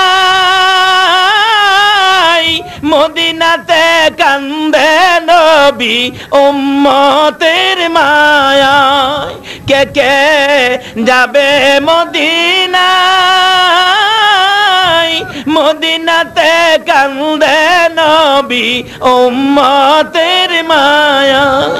দিন রজনী কান্দেন যিনি, দিন রজনী কান্দেন যিনি, শুয়ে রোয়া যায়। চলো নবীজির জান্নাতে মদিনাতে যাই, চলো নবীজির জান্নাতে কঠিন হাসরের দিনে বেহেশতে যাবে না নবী উম্মত বিনে। কঠিন হাসরের দিনে বেহেশতে যাবে না নবী উম্মত বিনে। মাফ করিয়ে দিবেন আল্লাহ, মাফ করিয়ে দিবেন আল্লাহ নবীর উসিলায়। চলো নবীজির জান্নাতে মদিনাতে যাই, চলো নবীজির জান্নাতে মদিনাতে যাই। যে জন নবীর আশিকান হাসরেতে পাবে তিনি মহান সম্মান। যে জন নবীর আশিকান হাসরেতে পাবে তিনি মহান সম্মান। ভালোবাসো নবীজিকে, ভালোবাসো নবীজিকে এই দুনিয়ায়। চলো নবীজির জান্নাতে মদিনাতে যাই, নবীজির গোলামের, নবীজির আশিকের কোনো চিন্তা নাই। চলো নবীজির জান্নাতে মদিনাতে যাই, চলো নবীজির জান্নাতে মদিনাতে যাই। ওই বাচ্চাটা ডাকে, ও মাবুদ, তোমার নবীর গোলামিতে রওনা হয়েছি, তুমি আমারে সাহায্য করো। মায়ের দোয়া নিয়ে আইছি। কার দোয়া নিয়ে আইছে? আমার আল্লাহ বলেন, আরে জিবরাইল, আমার নবীর ইজ্জত থাকবে না, মায়ের দুয়ার বরকত থাকবে না। যাও বাচ্চাটা পাথরের মধ্যে হাত দেওয়ার আগে আগে তুমি জিবরাইল পাথর উঠাইয়া দাও। ইতিহাস লেখে বাচ্চাটা ওই পাথরের কিনারে যাইয়া দুইটা চোখের পানি ছেড়ে দিলেন। আমার নবীর নামের দুরূদ পড়তে পড়তে পাথরের মধ্যে হাত লাগাইয়া দেখে পাথর তোলার মতো হালকা হইয়া যায়। আল্লাহ ইয়া রাসূল ইয়া গাউস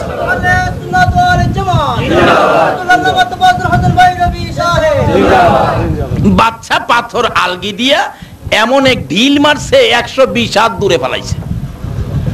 এখন কি না নিয়ে ডাকতেছে, বাবা গো যাইও না, আমারে কালিমা পড়াইয়া কোরআনের পাগল বানাইয়া যা। সঙ্গে সঙ্গে খ্রিস্টান বেটা বাচ্চার হাত ধরে মুসলমান হইয়া খ্রিস্টান নিজেও নবীর আশিকার পাগল হইয়া যায়। বলুন ছেলেটা নবীর ভালোবাসায় কার দুয়াই এত বড় ক্ষমতা পেয়েছে বলুন? সবাই বলুন কার? এখনো যদি মা মায়ের মতো হয়, সন্তানের জন্য হাত বাড়ায়, দুনিয়া কিয়ামত হয়ে যাবে, সন্তানের কোনো ক্ষতি হবে না। কিন্তু মাও সেই রকম মা হইতে হবে। কি বলেন? আগেকার দিনের মা মানুষ, ছেলেরা মেয়েরা মা বাবারে কত ভয় পাইছে। সমাজে একটা অন্যায় কাজ করতে গেলে একজন আরেকজনকে বলছে ছেলেরা, না মা মারবো বাবাই মারবো। বলুন অহন মা মারবো বাবাই মারবো, এই ভয় কি হোলাফানের আছে? আর বই থাকতেই গেলে আগেকার দিনে মা সন্তান যদি কারো গাছের আম নিয়ে আইছে, মা জিগাইছে আম কার গাছ থেকে আনছস? ইমুকের গাছ থেকে। একটা থাপ্পড় মারছে, হেই গাছের আম তুই আনছস কেরে, অক্ষণ ফেরত দিয়া। আর অহন ফুলা ফান্ডারও শিহায়া দেয় ইমুকের গাছে কাঁচা মরিচ আছে, লই আস না শাক রান্তাম বইছে। ও মা বোনেরা, তোমরাও সোজা হও, ভালো হও, সন্তান ভালো হবে, সন্তান সুন্দর হবে, নামাজি হবে, নেককার হবে, নম্র হবে, ভদ্র হবে, মা যদি ভালো হয়ে যায়। মা ভালো হয়ে গেলে মা কবরে যাবে, সন্তান মায়ের জন্য দোয়া করবে। কবরের পাশে কি দোয়াটা করবে? রব্বির হামহুমা কামা রব্বায়ানি। হাদিস শরীফে আসছে, সন্তান যদি মা বাবারে কবরে শোয়া এরকম দোয়া করে, কোরআন শরীফ পড়ে, জিকির আজকার করে, দুরূদ শরীফ পড়ে দোয়া করে, এই দোয়াগুলি ফেরেশতারা আল্লাহর দরবারে নিয়ে যায়। আল্লাহ এই ইমুকের ছেলে মা বাবার জন্য এই দোয়াগুলি করছে, আমরা কি করব? যেমন একটা মেহমান বাড়িতে আসলে, মানুষ দোকান থেকে মিষ্টি আনে, বিস্কিট আনে, এরকম ফল ফলাদি আনে। কি বলেন? এগুলি কি আইনা এমনি মেহমানের সামনে দেয়? কি করে এগুলি? ভিতর রুমে নিয়া কিসে সাজায়? প্লেটে। মাশাআল্লাহ, কে বলছে? মাশাআল্লাহ, প্লেটে সাজায়া সুন্দর করে মেহমানের সামনে দেয়। আমার আল্লাহ বলেন, ফেরেশতারা রে, সন্তানেরা মায়ের জন্য বাবার জন্য যা দোয়া করেছে, এমন সুসন্তান যারা দুনিয়াতে রাইখাইছে, মা বাবাকে কবরে শুয়াইয়া বলে নাই, ওই মা বাবার জন্য সন্তানের দোয়াগুলো আয় আমি আল্লাহর দরবারে নিয়ে আই। আমার আল্লাহ নির্দেশ করেন, ও ফেরেশতারা, জান্নাতি সুন্দর স্বর্ণের প্লেটের মধ্যে, জান্নাতি স্বর্ণের প্লেটের মধ্যে যেমন মেহমান রে মানুষ খাবার দেয়, ওই মা বাবার জন্য দোয়াগুলো স্বর্ণের প্লেটে সাজাইয়া তাদের কবরের মধ্যে পৌঁছাইয়া দিয়ে আসো। কিন্তু মায়ের সাথে একটু বেঈমানি করেছেন, বলুন জান্নাত পাইবেন? একটু বেঈমানি কার সাথে করছেন? সব ঠিক, মায়ের সাথে বেঈমানি, সব শেষ। আরে মা বাবার কথা মতো যে জন চলে না, বলুন মা বাবার কথা মতো যে জন চলে না, আল্লাহ নবীজির দয়া তারা পাবি না। হায়রে আল্লাহ নবীজির দয়া। মা বাবাকে দুঃখ দিলে নামাজ রোজা যাইবি ফলে, মা বাবাকে দুঃখ দিলে নামাজ রোজা যাইবি ফলে, মার কলিজায় আঘাত দিলে খোদা সহে না, মার কলিজায় আঘাত দিলে খোদা সহে না, আল্লাহ নবীজির দয়া তারা পাবি না। হায়রে আল্লাহ নবীজির দয়া তারা পাবি না। সব ঠিক আছে, মার সাথে বেঈমানি, এখন কি হলো? সব নামাজের নামাজ, হাজির হজ, এক হাজী সাহেবের জীবনী খুলে দেখি উনি 39 বার হজ করছে। 40 বারের মাথায় আরাফাতের ময়দানে খুশির কান্না কাঁদতেছে, হাই হাই আমার কি ভাগ্য, 40 বার হজ করতে পারলাম। গায়েবী আওয়াজ হচ্ছে, হাজী 40 বার কেন রে? 40,000 বার যদি হায়াত পাইয়া হজ করো তোমার হজ কবুল হবে না। হাজী বলেন, এ কি আশ্চর্য, কেন আমার হজ কবুল হবে না? ব্যাপারটা কি জানতে চাই। আবার গায়েবী আওয়াজ হচ্ছে, হাজী রে একদিন তোর মার সাথে তর্কাতর্কি করে সাধারণ ব্যাপার নিয়ে কথা কাটাকাটি করে এক পর্যায়ে রাগ হইয়া রে হাজী তোর মারে লাথি মাইরা ঘরের বাইরে ফালাইয়া দিছিলি। তোর মা গলা কাটা মুরগির মতো লাফাইয়া লাফাইয়া কলিজাটা ফাটাইয়া দুনিয়া থেকে বিদায় হয়েছিল। বিদায় মুহূর্তে আমি আল্লাহর কাছে একটা বিচারের দরখাস্ত করেছে, হাজী রে লাথি দিয়া মার কলিজা ফাটাইছো 40 বার কেন? 40,000 বার হজ করলেও একটা হজ কবুল হবে না। কারণ নবী বলেছে তোমার মা বাবার চেহারার দিকে মায়ার নজরে তাকাও, তাহলে একবার তাকাইলে একটা কবুল 7টা উমরা হজের সওয়াব দেওয়া হবে। এক সাহাবী বলেন, ইয়া রাসূলুল্লাহ আমি যদি বারে বারে তাকাই? রাসূল বলেন, তুমি যদি 100 বার তাকাও একদিনের মধ্যে মায়ার নজরে মার দিকে বাবার দিকে, তাহলে 100 কবুল হজের সওয়াব তোমাকে দেওয়া হবে। এই মারে কষ্ট দিয়া মক্কা মদিনা গেলে কোনো লাভ হবে? রাসূল বলছে তোমার হজ তো তোমার ঘরে, তোমার হজ তোমার। এই মার কষ্ট না দিয়া মাকে খুশি করে যদি কেউ হজ করতে যান আপনার ভাগ্য ভালো হবে। একজন হাজী সাহেব 400 জাহান্নামীকে সাফায়াত করে জান্নাতে নেওয়ার অনুমতি পাবে, কিন্তু মারে কষ্ট দিয়া না দিয়া? এখনকার যুগে ছেলেরা মারে কষ্ট দেয় কিনা বলুন তো? মার কথা শুনে না, মারে কষ্ট দেয়। বাস্তব ঘটনা, আমাদের এলাকার এক ঘটনা ঘটছিল। মা বাড়ির কাছে বিয়ে করাইলেন ছেলেকে। ছেলে তো শ্বশুর বাড়িতে যায়, মাশাআল্লাহ শাশুড়িও খুব আদর করে। ঢাকা চাকরি করে তো 7 দিনের ছুটি নিয়ে আসছে, নতুন জামাই তো। 7 দিন থাইকা সকালবেলা ফার্স্টই বাস ঢাকা চলে যাবে। কিন্তু মা তো সকাল থেকে অপেক্ষায়, আমার ছেলে আইসা আমার কাছ থেকে বিদায় নিয়ে যাবে, আমি মায়ের পায়ে সালাম করবে।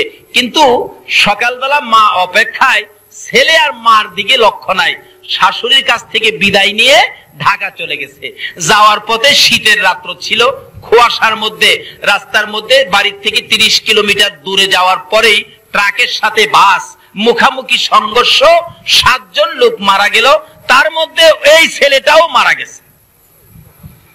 আচ্ছা বলুন তো, রাস্তাঘাটে কোনো বিপদ যদি সন্তানের হয় আগে খবরটা কে পায়? আরো আস্তে কোন কে পায়? মা ফজরের নামাজ পড়ে বিছানায় বসে বসে কান্দে, কলিজা মানে না, কেন জানি কলিজায় আগুন। একটু পরে ঘর থেকে বাহির হইয়া রাস্তায় দাঁড়ায় কান্দে।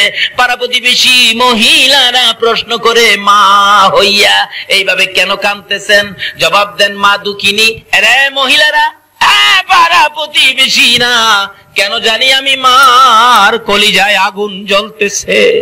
30 কিলোমিটার দূরের খবর, মার কাছে আইছি কিনা? মা রান্না করে যায় না, রান্নাও করে না, কোনো কাজ করতে পারতেছে না। নাস্তার সময় পার হয়ে যায়, নাস্তাও মা খায় না, খালি কান্দে। মহিলারা জিজ্ঞেস করলে জবাব দেন, কেন জানি রে আমার কলিজায় আগুন জ্বলছে।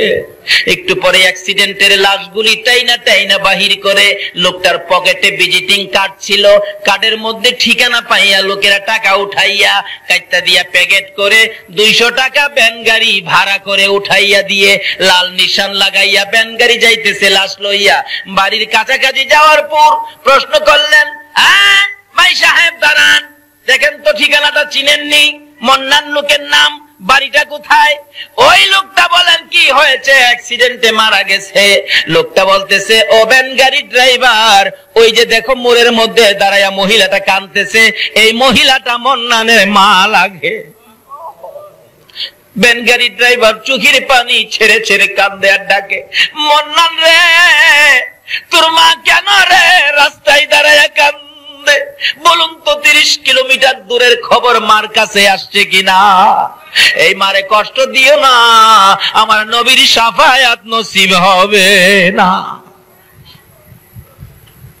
দুঃখিনী মা রাস্তায় দাঁড়াইয়া কান্দে, ভ্যান গাড়িওয়ালা ওই মায়ের পাশে যাইয়া ডাকতেছে, আপনি কেন কান্দেন? আপনার ছেলের নাম কি? মন্নান। হ। ভ্যান গাড়িওয়ালা চোখের পানি ছেড়ে দিলেন, মন্নানের মা আর কেঁদো না, এই যে তোমার মন্নান কাইত্তার প্যাকেটের মধ্যে অ্যাক্সিডেন্টে তোমার মন্নান মারা গেছে। সঙ্গে সঙ্গে মা বেহুশ হইয়া জ্ঞান হারা হইয়া চিত হয়ে জমিনে পড়ে গলা কাটা মুরগির মতো নাচতেছে, বেহুশ হয়ে যায়, জ্ঞান ফিরতেছে না। লোকেরা লাশটা নামাইয়া খুইলা দেখে মাথার মস্তক একবারে বাহির হইয়া সারা শরীর রক্তে লাল লাল হইয়াছে, জিহ্বাটা বাহির হইয়ে পড়ে আছে। মা মা বেহুশ হইয়া পড়ে আছে। মন্নানের খবর শুনে মাথায় পানি দিচ্ছে। কিছুক্ষণ পর মার জ্ঞান যখন ফিরে গেছে, মা একটা চিৎকার মেরে ডাকে, ও আমার পাড়া প্রতিবেশীরা, ও আমার লোকেরা, আমার একটু জায়গা দে, আমি আমার মন্নানকে মন ভরে দেখবো। লোকেরা যখন সরে গেলেন, দূরে দূরে সরে গিয়ে রাস্তা করে দিলেন, দুঃখিনী মা দৌড়াইয়া যাইয়া মন্নানের দিকে তাকাইয়া দেখে রে রক্তে লাল হয়ে আছে, জিহ্বাটা বাহির করে দিছে। দুঃখিনী মা মৃত সন্তান আঞ্জায়া ধরে বুকের মধ্যে লাগাইয়া দুই গালের মধ্যে চুমাইয়া চুমাইয়া মা দরদি মন্নানের জিহ্বাটার মধ্যে চুমাইতেছে। বাবা মন্নান রে, কেন আমি মায়ের দোয়া নিয়ে গেলি না? আজকে তুই বিদায় হয়ে গেলি, আমারে কি মা বলে আর ডাকবি না? আমি মা কার ডাক শুনে কলিজার আগুন নিভাবো।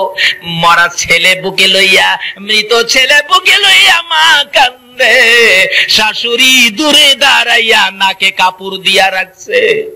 যেই মা মৃত ছেলে বুকে লইয়া কান্দে গো, এই মার কলিজায় যারা আঘাত দিয়েছ, নামাজ রোজা হজ যাকাত মক্কা মদিনার ইমাম হইয়াও আল্লাহর জান্নাতে জায়গা হবে না। আমার আল্লাহ বলেছে নবীর কথা মানো, নবী বলেছে কালিমাটা বেহেশতের টিকেট, নামাজ বেহেশতের চাবি। উম্মতের রে টিকেট লইয়া চাবি লইয়া কই যাবি? যারে তোর মার পায়ের নিচে যা, তোর মায়ের পায়ের নিচে তোর জান্নাত। আল্লাহ বলেছে নবীর কথা মানার জন্য, নবী বলেছে মায়ের পায়ের নিচে জান্নাত। বলুন কার পায়ের নিচে? এই মায়ের খেদমত করা দরকার আছে কিনা? এই মাকে কষ্ট দিলে নবীরে পাবেন? এই মাকে যদি দুঃখ দেন নবীর শাফায়াত নসিব হবে? এখন দুঃখ দেওয়ার মতো ছেলে আমাদের বাংলাদেশে আছে কিনা? শেষ একটি ঘটনা বলেই আমি দোয়া করে দিব। একটা ছেলে হলো, মা মাত্র একটা ছেলে, ছেলেটা হওয়ার আগে ছেলেটা বেঁচে আছে, মা নাই। মা আপনাকে আমাকে পেটে নিয়ে কত কষ্ট করছে, এই মারে কষ্ট দিলে আল্লাহর আরশ মানে না, আমার নবীর শাফায়াত নসিব হয় না। আমি যে এলাকায় ইমামতি করতাম, এই এলাকার ঘটনা, বুড়া মানুষ তার মেয়ের জন্য একদিন আসরের নামাজের সময় মসজিদের দক্ষিণ পাশের জানালায় দাঁড়ায় কাঁদতেছে। গরিব ছিলেন, মেয়েটার বাচ্চা হবে তো, কিন্তু চিকিৎসার অভাবে মেয়েটা একবারে মৃত্যুর মুখে, পয়সা নাই, গরিব মানুষ। তার মা বুড়া মানুষ দরজায় দাঁড়ায় বলতেছে, মুসল্লি সাহেবান, আপনারা তো আমার এলাকার, আমার মহল্লার, আপনারা আমাকে একটু সাহায্য করেন, আমার মেয়েটার জন্য আপনাদের কাছে জীবন ভিক্ষা চাই, আমার মেয়েটা মারা যাবে ডেলিভারিতে, একটু সাহায্য আপনারা আমাকে করেন। আল্লাহ বলেছেন যারা অসহায় ব্যক্তি সাহায্যের জন্য হাত বাড়ায়, এই হাতের নিচে দিয়ে আমি আল্লাহর কুদরতি হাতটা বাড়াই। কিন্তু কেউ তাকে দিল না। মাগরিবের সময় সালাম ফিরাইয়া বললাম, এই লোকটা অসহায়, মহিলাটা এমন বিপদের মধ্যে সাহায্য চাইলো, কেউ দিলেন না, এটা কাজটা ভালো হলো? একজন মুরব্বী বলেন, বাবা কার জন্য কে রোজগার করে রাখছে, কে কারে নেয়? আমি বললাম ঠিক আছে, দেখি আমি ইমাম সাহেব, আমি মহল্লায় বাহির হব, দেখি আমারেনি কেউ দেয়, আমার সাথে কেউ যাবেন? ইংরেজি শিক্ষিত একটা লোক, হাই স্কুলের মাস্টার, উনি বললেন, হুজুর আমি যাব আপনার সাথে। দুইজনে মিলে মহল্লার থেকে 35 কেজি চাউল তার সাহায্যের জন্য 750 টাকা উঠাইলাম। উঠায় পাঠায় বললাম হসপিটাল পাঠান। টাকা টাকার জন্য তাকে মরতে দেব না, হায়াত নাই, আমার কিছু করার নাই, আমি চিকিৎসার জন্য টাকা জোগাবো, তাকে পাঠান হসপিটালে। সরকারি হসপিটালে পাঠাইলে আমি সকালবেলা মক্তব ছুটি দিয়ে দৌড়ায় গেলাম, কি খবর দেখি যাইয়া দেখি ডাক্তার দাঁড়িয়ে আছে, তার মা বাবা দাঁড়িয়ে আছে। জিজ্ঞাসলাম, ডাক্তার সাহেব কি খবর? ডাক্তার বলেন, দেখেন যে অবস্থা রোগী পাঠাইছেন, একবারে শেষ মুহূর্ত, এখন তো কিছু করা যাবে না, বাঁচানো সম্ভব হবে না। আমি বললাম, ডাক্তার সাহেব চিকিৎসা করেন, টাকার জন্য, চিকিৎসার জন্য আমি তাকে মরতে দেব না, মানুষের হাতে পায়ে ধরে আমি টাকা আনবো, চিকিৎসা করেন, গরিব মানুষ। ডাক্তার বলেন, তাহলে চেষ্টা করে দেখি দুইজনের একজন বাঁচানো যায় কিনা। যদি মা বাঁচাইতে চায় তাহলে বাচ্চাটা মারা যাবে, বাচ্চা বাঁচাইতে গেলে মা মারা যাবে। এখন তার গার্জিয়ান আপনারা পরামর্শ দেন, আমি কি বাচ্চা বাঁচাবো নাকি মা বাঁচাবো? ওই মহিলাটার মা বাবা বলতেছেন, ডাক্তার সাহেব, আস্তে করে বলে, ডাক্তার সাহেব আমার মেয়েটাকে বাঁচাইয়া দেন, অর্থাৎ মা বাঁচান, বাচ্চা মেরে ফেলেন। এমন সময় দেখি ওই বেহুশ মহিলাটা, জ্ঞান নাই, জ্ঞানটা ফিরলো, চোখ দুইটা খুলে চাইলো, চোখগুলি লাল, জর্জর করে চোখের পানি পড়ছে। ডাকতেছে, ডাক্তারের দিকে ইশারা করে, ডাক্তার সাহেব মায়ের কথা শুইনেন না, বাবার কথা শুইনেন না, 10 মাস 10 দিন কষ্ট করেছি আমি, ডাক্তার গো, দুইজনের একজন যদি মারতে হয় আমার সন্তান মাইরো না। ডাক্তার, তুমিও তো একটা মায়ের ঘর থেকে হয়েছ, তোমার মা তোমাকে প্রসবের সময় কত কষ্ট করেছে, ওই সময় তোমাকে যদি মেরে ফেলতো তুমি কি ডাক্তার হইতে পারতা? না। তোমার দুইটা পায়ে ধরি, দুইজনের একজন যদি মারতে হয় আমি মার জীবন শেষ করে দে, আমার পেটের সন্তান বাঁচাইয়া দে। আমার নবী বলেন, উম্মতরা রে, যেই মা নিজের জীবন দিয়ে তোমার জীবন বাঁচাইতে চাই, এই মায়ের পায়ের নিচে তোমার জান্নাত। মসজিদে নয়, মাদ্রাসায় নয়, মক্কা নয়, মদিনায় নয়, এই মায়ের পায়ের নিচে তোমার জান্নাত। নবীর কথা, এই নবীর কথা মানার জন্য কে বলছে? আল্লাহ। বলতেছিলাম শেষ কথা, দোয়া হয়ে যাবে, বাস্তব ঘটনা। এবার মহিলাটা বলতেছে, ডাক্তার আমাকে মেরে ফেলেন, আমার বাচ্চাটা বাঁচাইয়া দেন, আমি মা বেঁচে থাকবো, বাচ্চা মৃত হবে, আমি মা সইতে পারবো না। ডাক্তার বলেন, এত যখন আসা, চেষ্টা করে দেখি দুজন বাঁচানো যায় কিনা। দরজা বন্ধ করে দিয়ে চিকিৎসা শুরু হলো। একটু পরে শোনা যায় ও আওয়া করে কান্দে। আমরা খুশি, বাচ্চা বুঝি হয়েছে। কিন্তু ডাক্তার সাহেব দরজা খুলে বেরিয়ে গেলেন, দুইটা চোখের পানি জর্জর করে ছেড়ে দিয়ে বলেন, বাচ্চা হয়েছে ছেলে, ছেলের অবস্থা ভালো, কিন্তু মা বাঁচবে না। মহিলাটা কান্দে, তার বাবাও কান্দে, সবাই কান্দে, মেয়েটা মারা যাবে। আমি দরজার ভিতরে যাইয়া দেখি বাচ্চাটা, কি সুন্দর বাচ্চাটা, ও আওয়া করে কাঁদতেছে। দক্ষিণী মা মাথাটা পর্যন্ত উঠাইতে পারে না, বাচ্চার দিকে তাকাইয়া দুইটা চোখের পানি ছাড়তেছে। মার দিকে তাকাই ইশারা করে, কথা আর বলতে পারতেছে না। মাকে বুঝাইতে চাই, মা গো তোমরা আমার বাবারে কোলে লও না, তোমরা যদি কেউ কোলে না লাও, দাও না আমার বাবারে আমার বুকে উঠাইয়া দাও না, কিন্তু বুঝাইতে পারে না। অবশেষে দেখি দুঃখিনী মা নিজের বাচ্চা নিজে কোলে নিতে চাইতেছে, দুইটা হাত বাচ্চার দিকে বাড়াইতে চায়, বাড়াইতে পারে না, শক্তি নাই, একবারে শেষ মুহূর্ত। বাচ্চার দিকে তাকাইয়া দুইটা হাত সামনের দিকে ধাক্কাইতেছে, ধাক্কাইতে ধাক্কাইতে হাত দুইটা বাচ্চাটার কাছাকাছি। আর অল্প যদি সামনে বাড়াইতে পারতো, মা জীবনের শেষবারের মতো বাচ্চা কোলে নিতে পারতো। বাচ্চাটার কাছাকাছি হাত দুইটা যাইতে পারে না। বাচ্চাটার দিকে তাকাইয়া তাকাইয়া চোখের পানি ছেড়ে ছেড়ে মা বিদায় হইয়া যায়।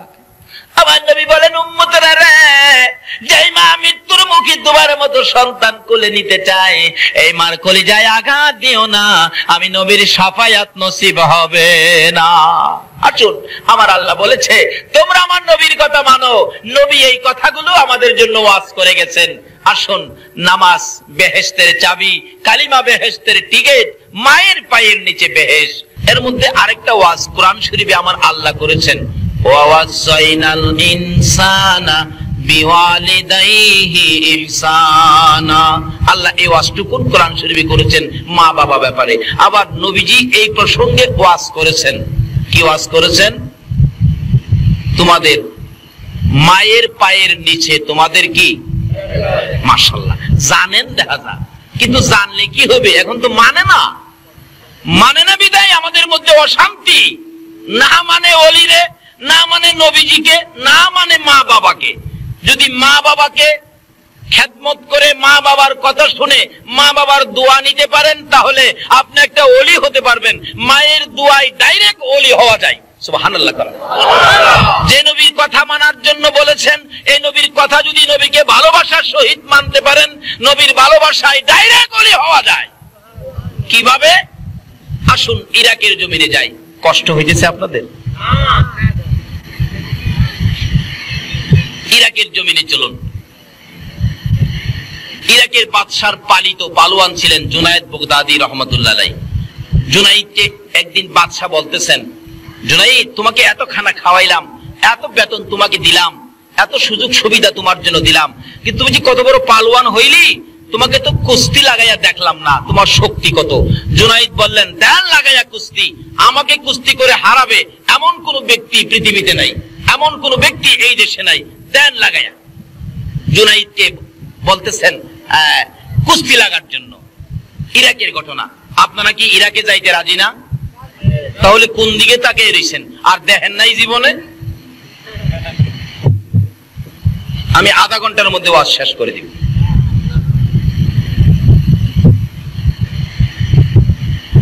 ঘোষণা করে দিলেন, আমার জুনায়েদকে যদি কুস্তি লড়ে কেউ হারাইতে পারে, বুঝার জন্য বলছি, আমাদের দেশের টাকা 10,000 টাকা পুরস্কার।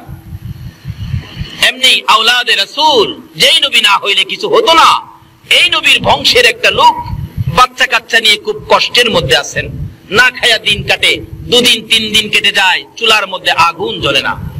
এই গরিবী অবস্থার মধ্যে আওলাদে রাসূল দেখতেছেন ফুসটান, জুনায়েদকে কুস্তি লড়ে হারাইতে পারলে 10,000 টাকা পুরস্কার। আওলাদে রাসূল বাদশার কাছে হাজির হয়ে বললেন, হে বাদশা, আমি তোমার জুনায়েদের সাথে কুস্তি লড়বো। আল্লাহু আকবার বলুন। জুনায়েদের সাথে কুস্তি লড়বো। বেটা ঠিক মতো দাঁড়াইতেই পারে না, কিন্তু লোকটা হলো আওলাদে রাসূল, আমার রাসূলের বংশের লোক। বাদশা কয়, বেটা লড়বি নাকি মরবি? জুনায়েদকে দেখছো? কোনা দেখি নাই। জুনায়েদরে এক নজর দেখা যাও।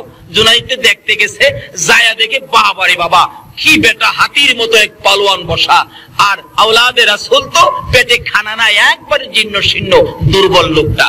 যায়া জুনায়েদকে দেখা বলেন, জুনায়েদ, আমি তো তোমার সাথে কুস্তি লড়তে আসছি। জুনায়েদ কয়, লড়তে আইছো নাকি মরতে আইছো? আমার হাতটা যদি তোমার উপরে ছেড়ে দেই তুমি শেষ।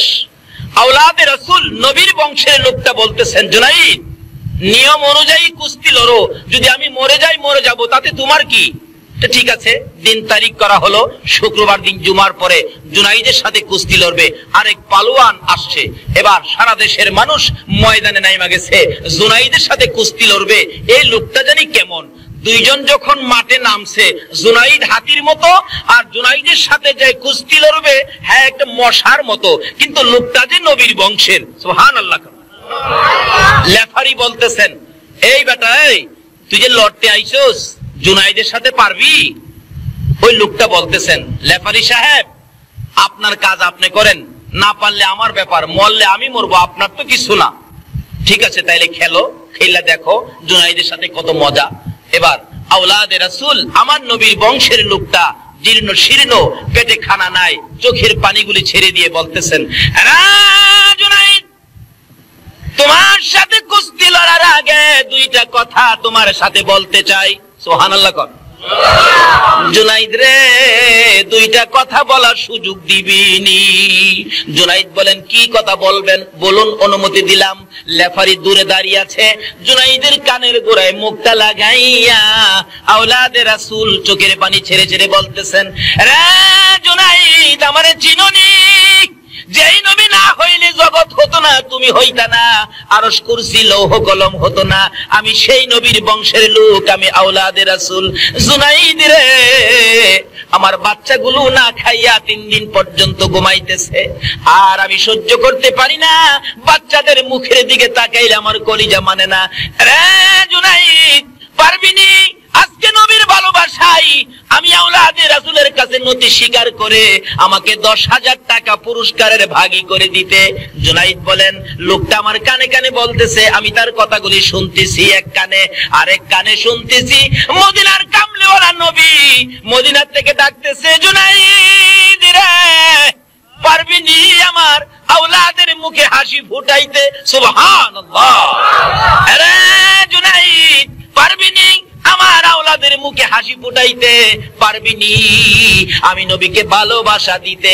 জুনাইদ বলেন, আমি শুনি মদিনার কামলেওয়ালা নবী মদিনার থেকে ডাকে আর আমার কানের মধ্যে লাগে।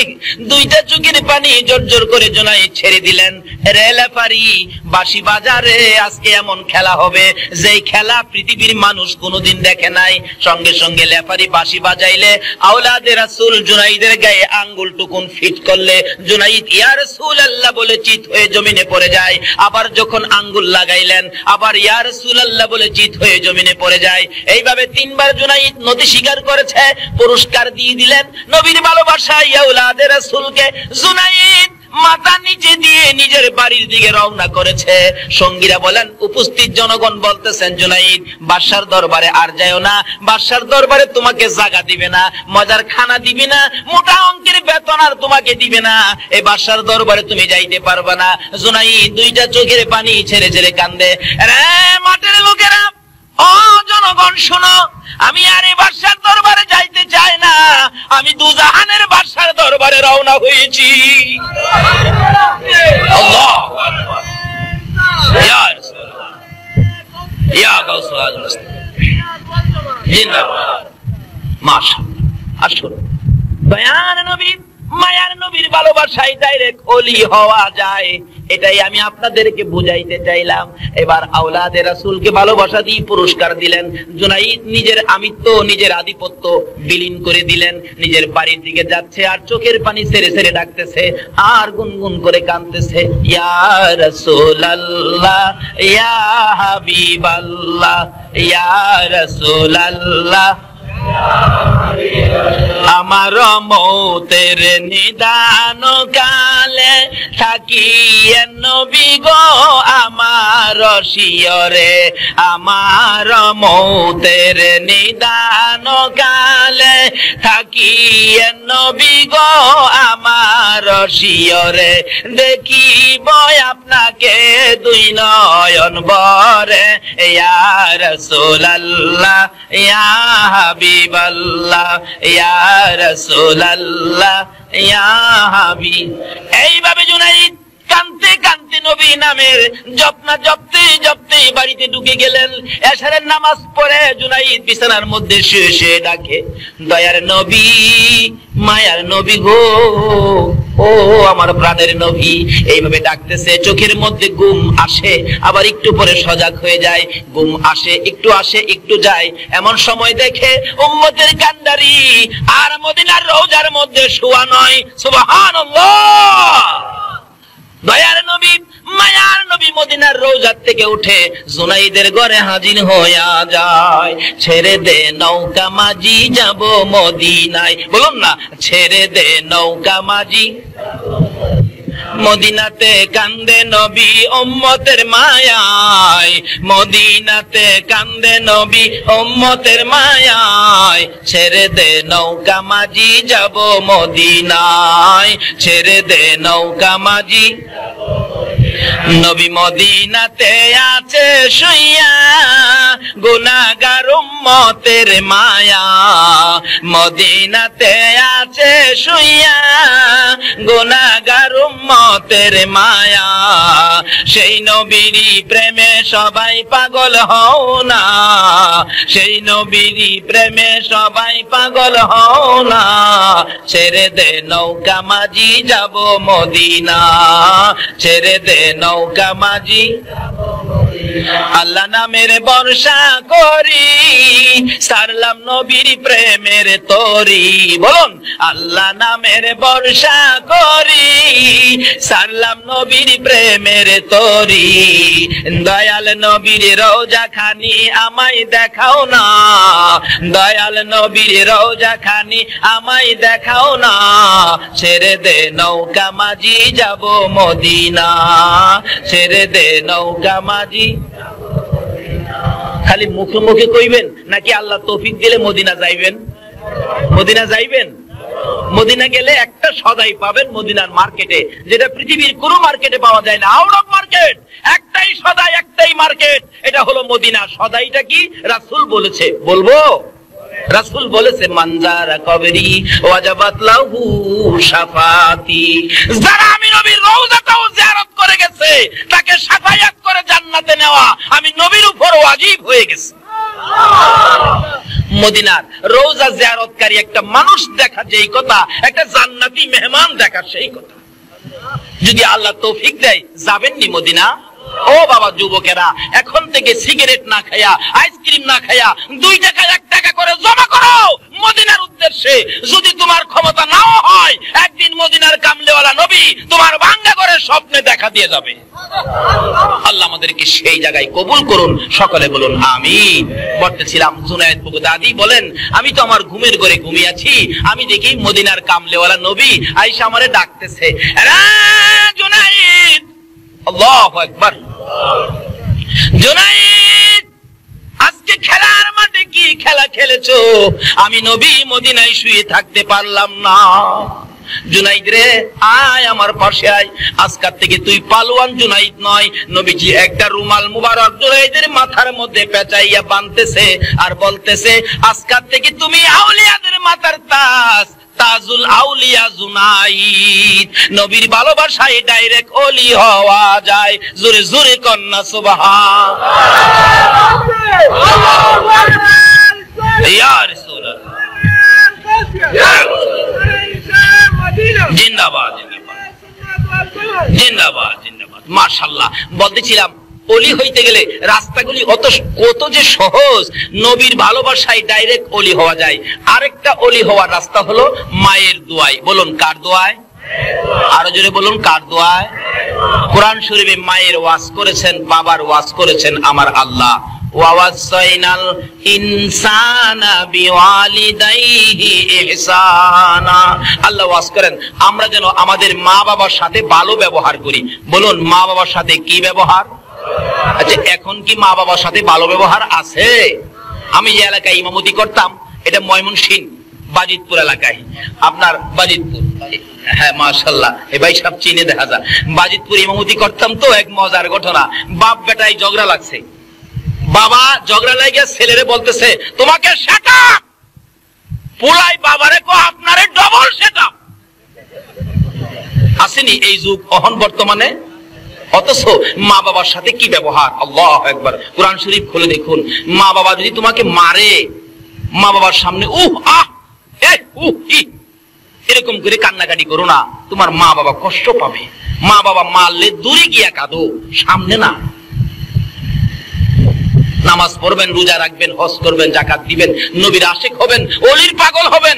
যদি মার সাথে বেঈমানি করেন, তাহলে সব শেষ। সব কি শেষ।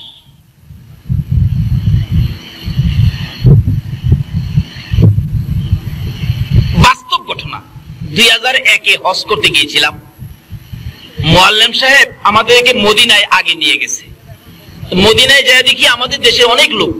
আবার হজ সিজনে হজ ভলান্টিয়ার হিসাবে বাংলাদেশ, ভারত, পাকিস্তান থেকে অনেক যুবকেরা যায় হজ ভলান্টিয়ার হিসাবে। কিন্তু একটা ছেলে আমাদের দেশের, হ্যাঁ মসজিদের নববীতে দায়িত্ব পাইছে।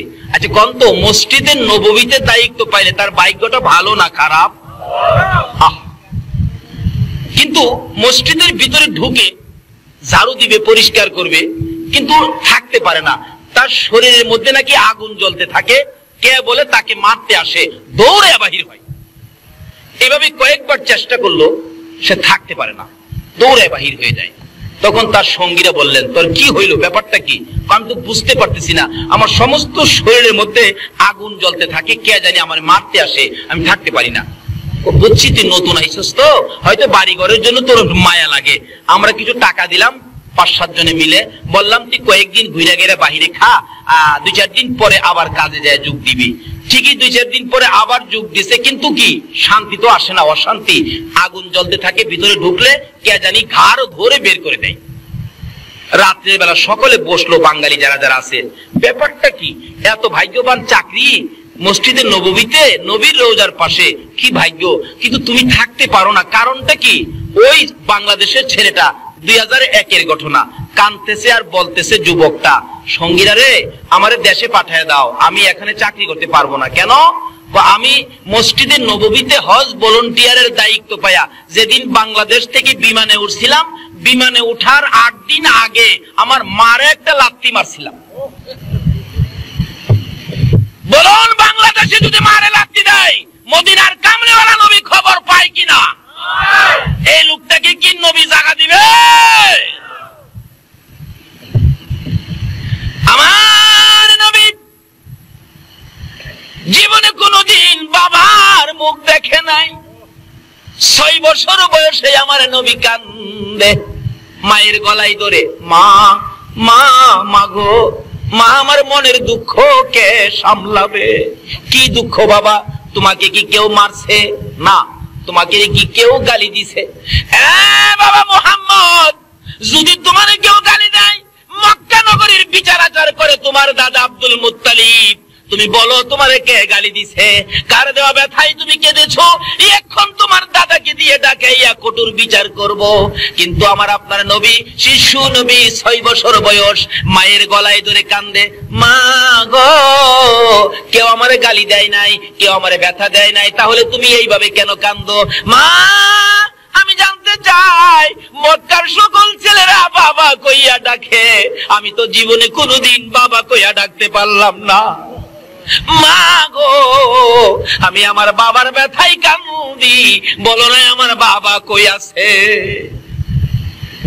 আরে জন্ম হয়ে শিশু নবী বাবা দেখে নাই, জন্ম হয়ে শিশু নবী বাবা দেখে নাই, এতিম হয়ে দয়াল নবী আসলো দুনিয়ায়। বলুন, এতিম হয়ে,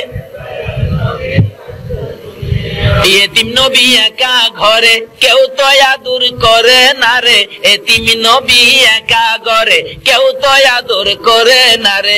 আরে নিজে খোদা যাহার জন্য পাগল হইয়া যায়, নিজে খোদা যাহার জন্য পাগল হইয়া যায়, এতিম হয়ে দয়াল নবী আসলো দুনিয়ায়।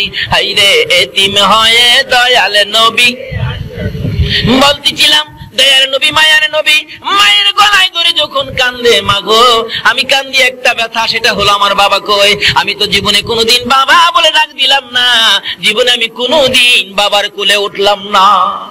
বাবারে মায়া করে, বাবা কই গেল, বাবার আমি দেখলাম না, কোলে উঠলাম না, এই কান্দা, এমন কান্দা কান্দতেছে। মা আমেনা বললেন, বাবা গো, তোমার বাবার খবর আমি দিতে পারবো না। আমেনাও কান্দে, মা কান্দে, আমেনাও কান্দে, সন্তান মোহাম্মদও কান্দে, নবী কান্দে, নবীর মা কান্দে। এমনি সময় নবীর আদরের দাদা আব্দুল মুত্তালিব কান্দার আওয়াজ শুনে দৌড়ায় আসছে, বৌমা আয় আমেনা, তুমি কেন কান্দো, আমার নাতি কেন কান্দে? এমনি করে দয়ার নবী, মায়ের নবী দৌড়ে যাইয়া দাদার গলায় আঞ্জায়া ধরেছে। দাদা গো, মার গলায় ধরে প্রশ্ন করেছি আমার বাবা কই, মা খালি কান্দে, কিছু কয় না। দাদা গো, তোমার গলায় ধরে তোমার কাছে জানতে চাই আমার বাবা কই, আমি দি বাবার কোলে উঠলাম না। আব্দুল মুত্তালিব কান্দে আকাশের দিকে তাকাইয়া, আকাশের মালিক, আমার নাতিরে আমি কি দিয়া বুঝাইবো? অবশেষে আব্দুল মুত্তালিব বলতেছেন, বৌমা তুমি একটা কাজ করো। কি কাজ? বাবার ব্যথায় যখন আমার নাতি কান্দে, তার বাবার কবর টুকুন একটু দেখায়া নিয়ে আসো। আব্দুল মুত্তালিব উম্মে আইমানকে দিয়ে মোট 5 জনের কাফেলা করে পাঠাইলেন। যাইতেছে মদিনায়, যাইতে যাইতে লম্বা ঘটনা সংক্ষেপ করলাম। মদিনায় যাইয়া খাজা আব্দুল্লাহর কবরের পাশে আমেনা দাঁড়াইয়া দাঁড়াইয়া কান্দে। একটু পরে পরে আমার নবী মার চোখের পানিগুলি মুছে মুছে প্রশ্ন রাখে, মা এখানে দাঁড়াইয়া কেন তুমি কান্দো? আমেনা টাইনা টাইনা সন্তান বুকে লাগাইয়া জবাব দেন, বাবা গো তুমি না বাবার ব্যথায় কাঁদছো, এই কবরের ভিতরে তোমার বাবা আব্দুল্লাহ ঘুমিয়েছে, তুমি বাবা কইয়া ডাক দাও, দেখি তোমার বাবারই একটু মায়া করে। দয়ার নবী মায়ার নবী প্রথম মাথার পাশে বসে বসে ডাকতেছিলেন, আব্বু আব্বু গো, আব্বু তোমার কি মায়া নাই? আমার একদিন কুলে দিলা না গো বাবা। সন্তান কুলে লইয়া কত বাবা মক্কা নগরীতে ঘুরে, কত সন্তান বাবার কোলে উঠে, আমি একদিন তোমার কোলে উঠলাম না, উঠো না তুমি আমারে কোলে নাও না। মাটির ভিতর থেকে কিভাবে উঠবে? ডান দিকে বসে গেলেন, বসে বসে কাঁদতেছে ডাকতেছে, বাম দিকে চলে গেলেন, বসে বসে কাঁদতেছে ডাকতেছে, পায়ের দিকে যাইয়া মাটির মধ্যে আমার নবী দুইটা হাত লাগাইয়া ডাকে, বাবা এত নিষ্ঠুর কেমনে হইলা গো, উঠো না একবার আমারে কোলে নাও না। কিতাব বলেন খাজা আব্দুল্লাহ কবর থেকে ডাকতেছে, রে কাজের মালিক, জমিনের মালিক, হায়াতের মালিক, মওতের মালিক, আমার বাবা মোহাম্মদ বাবা কইয়া কান্দে আমি সইতে পারি না, আমার কবরের মাটি সরাইয়া দে, আমি আমার বাবারে একবার কুলে লইয়া দেই। আমার আল্লাহ বলেন, না না এ খাজা আব্দুল্লাহ তোমার কোলে নিতে হবে না, তুমি ঘুমিয়ে থাকো, তোমার এতিম সন্তানকে তামাম পৃথিবীর মানুষের কাছে আমি আল্লাহ পৌঁছে দিব, দেখাইয়া দিব, বলে দিব। যদি এতিম বলেও যদি তোমার এতিমকে যদি কেউ ভালোবাসে, ও খাজা আব্দুল্লাহ আমি আল্লাহ কথা দিলাম, এই এতিম বলে যদি কেউ এতিম নবীকে ভালোবাসে, আমি আল্লাহ তারে ভালোবাসবো। জোরে জোরে কন্যা সুবহানাল্লাহ।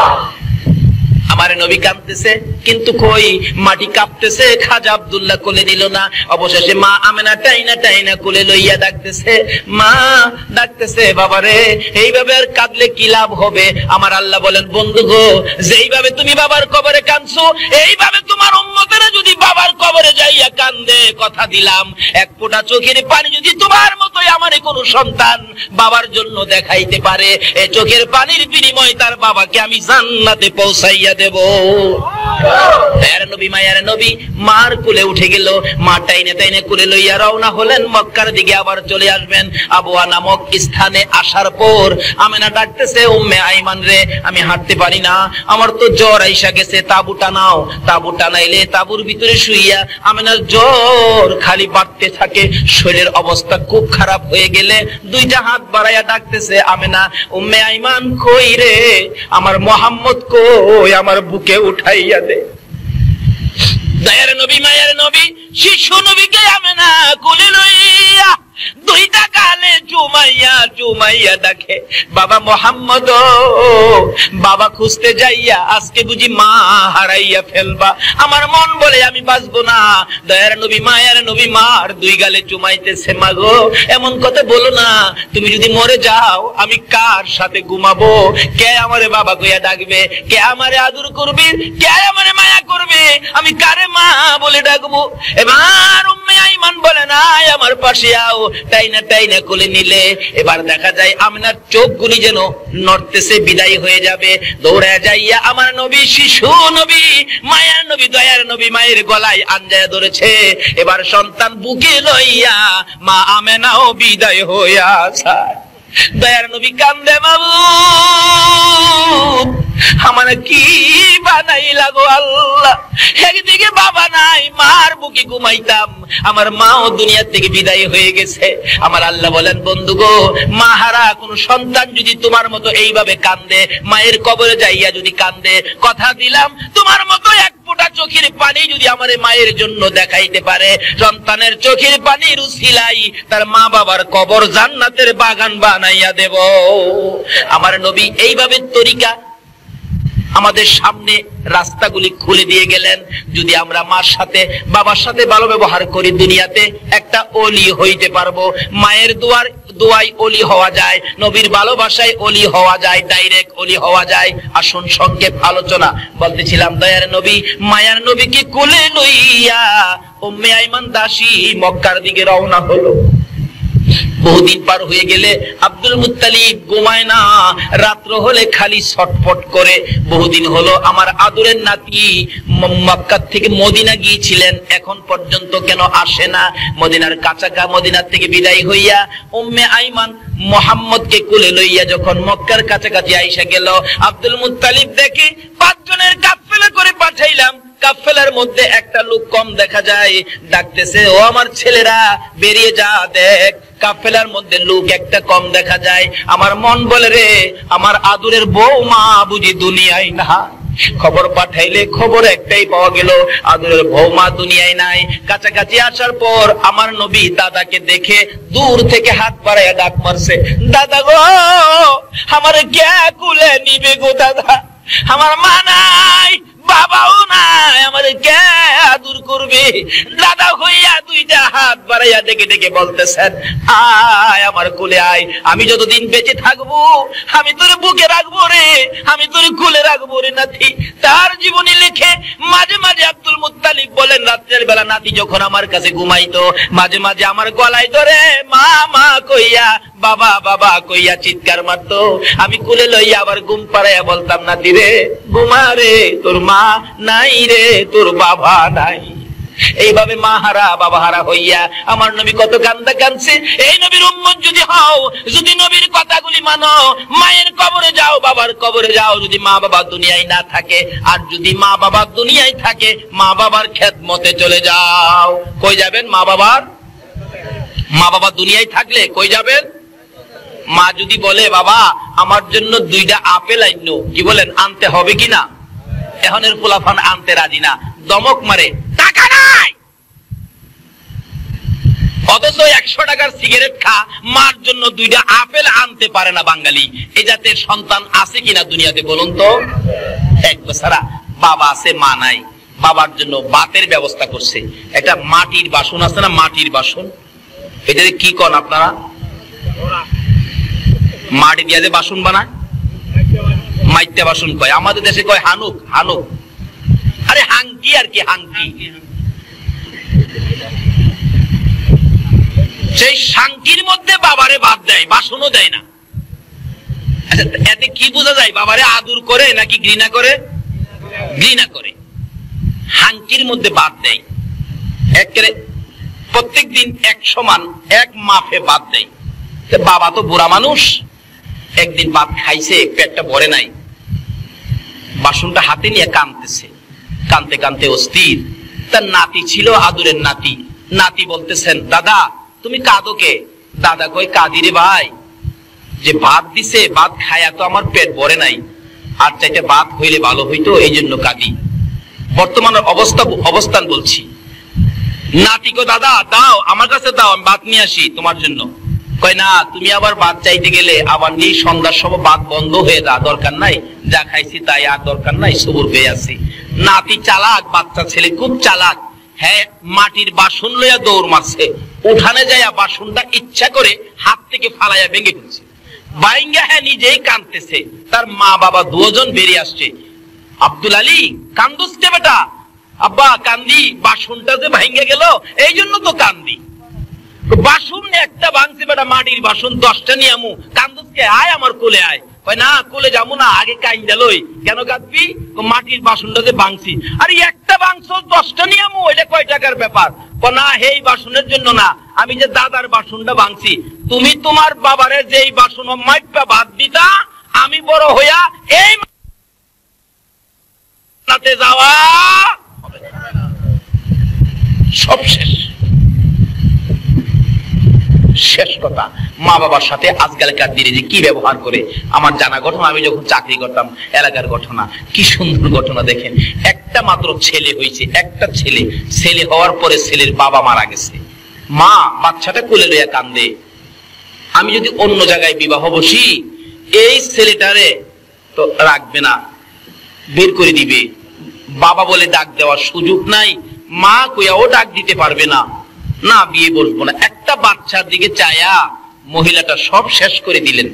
আরবি লেখাপড়া জানতেন, বাড়ি বাড়ি প্রাইভেট পড়াইতেন, কোরআন শরীফ পড়াইতেন।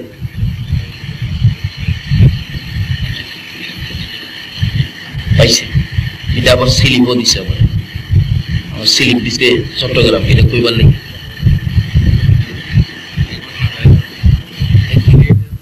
আচ্ছা মাশাআল্লাহ মাশাআল্লাহ। যাই হোক, যেটা বলতেছিলাম এটা বলে শুনছেন আপনারা। আবার আমার কাছে স্লিপও গেছে এই ঘটনাটা কইবার জন্য, এর লেগে যাইতেছিলাম এই ঘটনা। যাই হোক, যদি শুইনা থাকেন তাহলে আর দরকার নাই। কিন্তু মা বাবার সাথে যে এই আচার আচরণ করে এমন লোক এখনো আমাদের বাংলাদেশে আছে কিনা বলুন। তাহলে এটা যখন শুনছেন এটা বাদ দেন, এটা বাস্তব ঘটনায় আসেন। একটা লোক গরিবের ছেলে, বাবা গরিব, মানুষের বাড়িতে কাজ করে। এটা আমার আশপাশের মধ্যে ছিল ঘটনাটা। কিন্তু এখন একটা ছেলে বেঁচে আছে, তার বংশের সব মরে গেছে। আপনার ওই মানুষের বাড়িতে কাজ করে, কিন্তু ছেলেটারে বিয়ে করাইলেন। বিয়ে করানোর 8 দিন পর জুট মিলে চাকরি করতো ছেলেটা। 8 দিন পরে কইতাছে, মা আমার ভবিষ্যৎ আছে, তোমরারে খাওয়াইলে আমার ভবিষ্যৎ নষ্ট হয়ে যাবে। মারে খাওয়াইলে বলে হ্যাঁ ভবিষ্যৎ নষ্ট হয়ে যায়।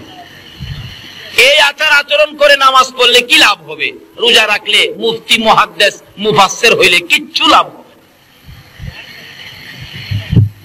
মা বাবার মন খুশি না করে আপনি মসজিদে যাবেন, নামাজ পড়বেন, আল্লাহ আল্লাহ রাসূল খুশি হবে না। মা বাবার মন খুশি না করে আপনি মসজিদ বানাবেন, মাদ্রাসা বানাবেন, কিচ্ছু লাভ হবে না। এই ছেলেটা বলতেছেন, মা আমার ভবিষ্যৎ আছে, আমি আর তোমাদেরকে খাওয়াইতে পারবো না। মা বলেন, বাবা আজকেই এই কথা বললে আমারে খাওয়াইতে পারবি না?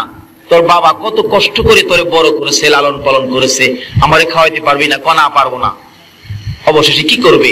আলাদা হয়ে গেছে, জুট মেরে চাকরি করে, সপ্তাহে বেতন পায়। এই দিয়া কিছু রুজি রোজগার মোটামুটি ভালো।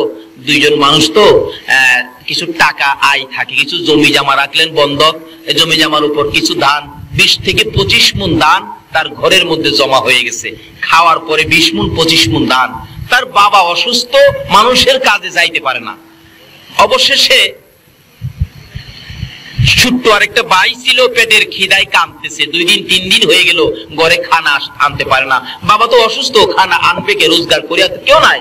বাচ্চাটা বলতেছেন, আম্মা আমার বড় ভাইয়ের ঘরে ধান আছে, ধান নিয়ে আসো। আব্বা কাজে গেলে এই কাজের টাকা দিয়া তুমি ধান কিনা বাইরে দিয়া দিও।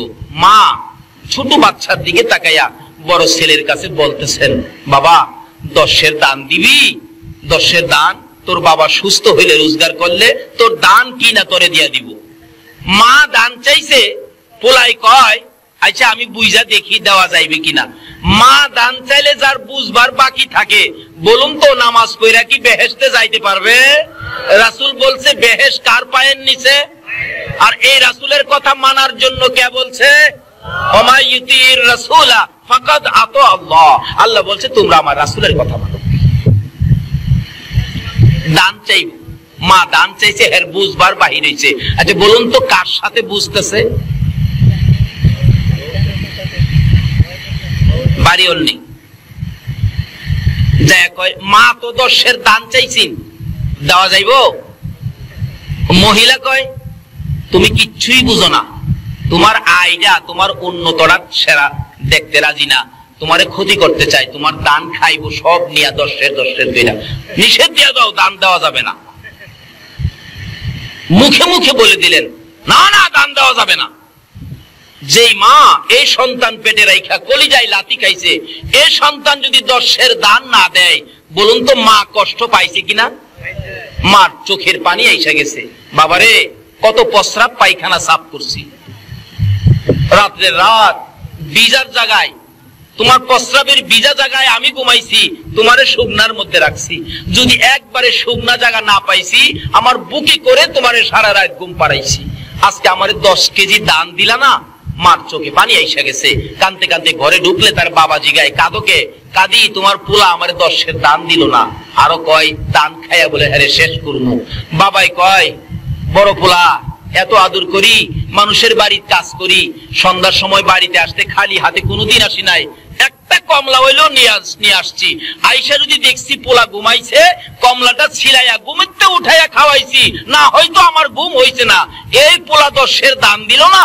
বাবাও কান্দে, মাও কান্দে। আমার আল্লাহ কয় আর কান্দিস না, তোদের বাপের চোখের পানি তোর সন্তানের জন্য গজব বানাইছি। আচ্ছা বলুন তো, মা বাবার চোখের পানি যদি সন্তানের জন্য গজব হয়, এই গজবতে বাঁচাইবার ক্ষমতা পৃথিবীর কারো আছে? কোন আমার আছে? পীর সাহেবের আছে? গজব আজ থেকে 30 বছর আগে কথা বলছি, 30-31 বছর আগের কথা। গজব কি গজব? লোকটা খালি খুসখুস করে কাশে, মানুষে কয় তোমার কি হলো, ডাক্তার দেখাও। ডাক্তারের কাছে যাওয়ার পরেই ডাক্তার বলেন আপনি দূরে থাকেন, আপনার যক্কা হয়ে গেছে, যক্কা। তখনকার সময় যার হয়তো যক্কা তার নাই রক্ষা, ওষুধ ছিল না তখন, এখন তো ওষুধ বাইরিয়া সর্দির মতো হয়ে গেছে। এবার বাস্তব ঘটনা বলছি। তারপরে ডাক্তার বলেন আপনার ওষুধ নাই, আপনি বাড়িতে চলে যান। ডাকতেছেন, ডাক্তার সাহেব বাড়িতে চলে যান, আপনার যক্কা হয়ে গেছে। বাড়িতে যায় খালি চোখের পানি মুছে। বিবি সাহেবা জিগায় কাদোকে, ডাক্তার কি কইছে? আরে ডাক্তার তো কইছে। কি কইছে? কয় না। কি কইছে কও? ডাক্তার কইছে আমার বলে যক্কা। যেই খালি কইছে যক্কা, এবার বাড়ি অন্যি কাপড় লইয়া পিছন দিয়া বাহির হইয়া নিজেরে করে রক্ষা। স্বামী ফালাইয়া পালাইছে। তোমার সাথে থাইকা আমারও জক কইব নাকি? এটা সোয়াসুই রূপ, তোমার সাথে থাকলেই আমার জক কইব। মরো মরো, তুমি মরো, আমি মরতে রাজি না। একদিন যায়, 2 দিন যায়, একা ঘরে থাকে, কেউ নাই। রাত্র গভীর হইলে ঘুম আসে না, খালি কান্দে। ছেলের কান্দার আওয়াজ যখন শোনা যায়, মা দুঃখিনী দরজার কিনারে কানটা লাগাইয়া দাঁড়াইয়া থাকে আর মনে মনে বলতে থাকে, বাবা গো একবার যদি আমারে মা কইয়া ডাক দিতি, তোর বিপদে আমি মা তোর পাশে যাইতাম। কিন্তু বিবি পাশে না, মা পাশে যাইতে রাজি কিনা বলুন তো?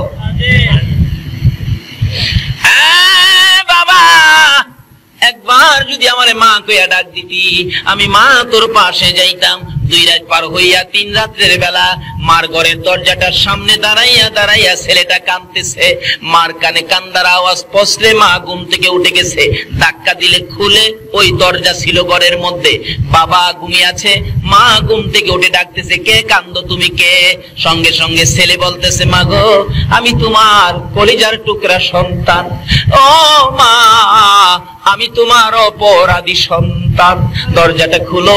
দরজা খুললে মার পায়ে পড়তে চায়, মার কাছে ক্ষমা নিতে চায়, আর ডাকতেছে, মা গো আমার বাবা কই, বাবারে ঘুম থেকে উঠাও না।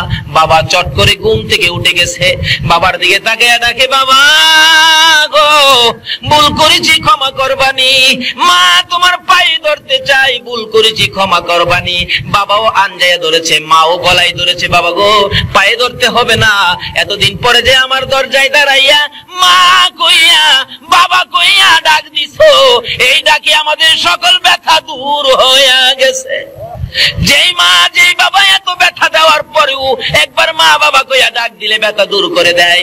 আমার নবী বলেছে, উম্মতেরা রে, সেই মা বাবার পায়ের নিচে তোমার জান্নাত, আর এই মা এই বাবার পায়ের নিচে জান্নাত। আসুন নবীর কথা মানি, নবীর কথা মানা ব্যতীত আল্লাহর জান্নাত পাইতে পারেন না। নবী বলেছেন মায়ের পায়ের নিচে জান্নাত।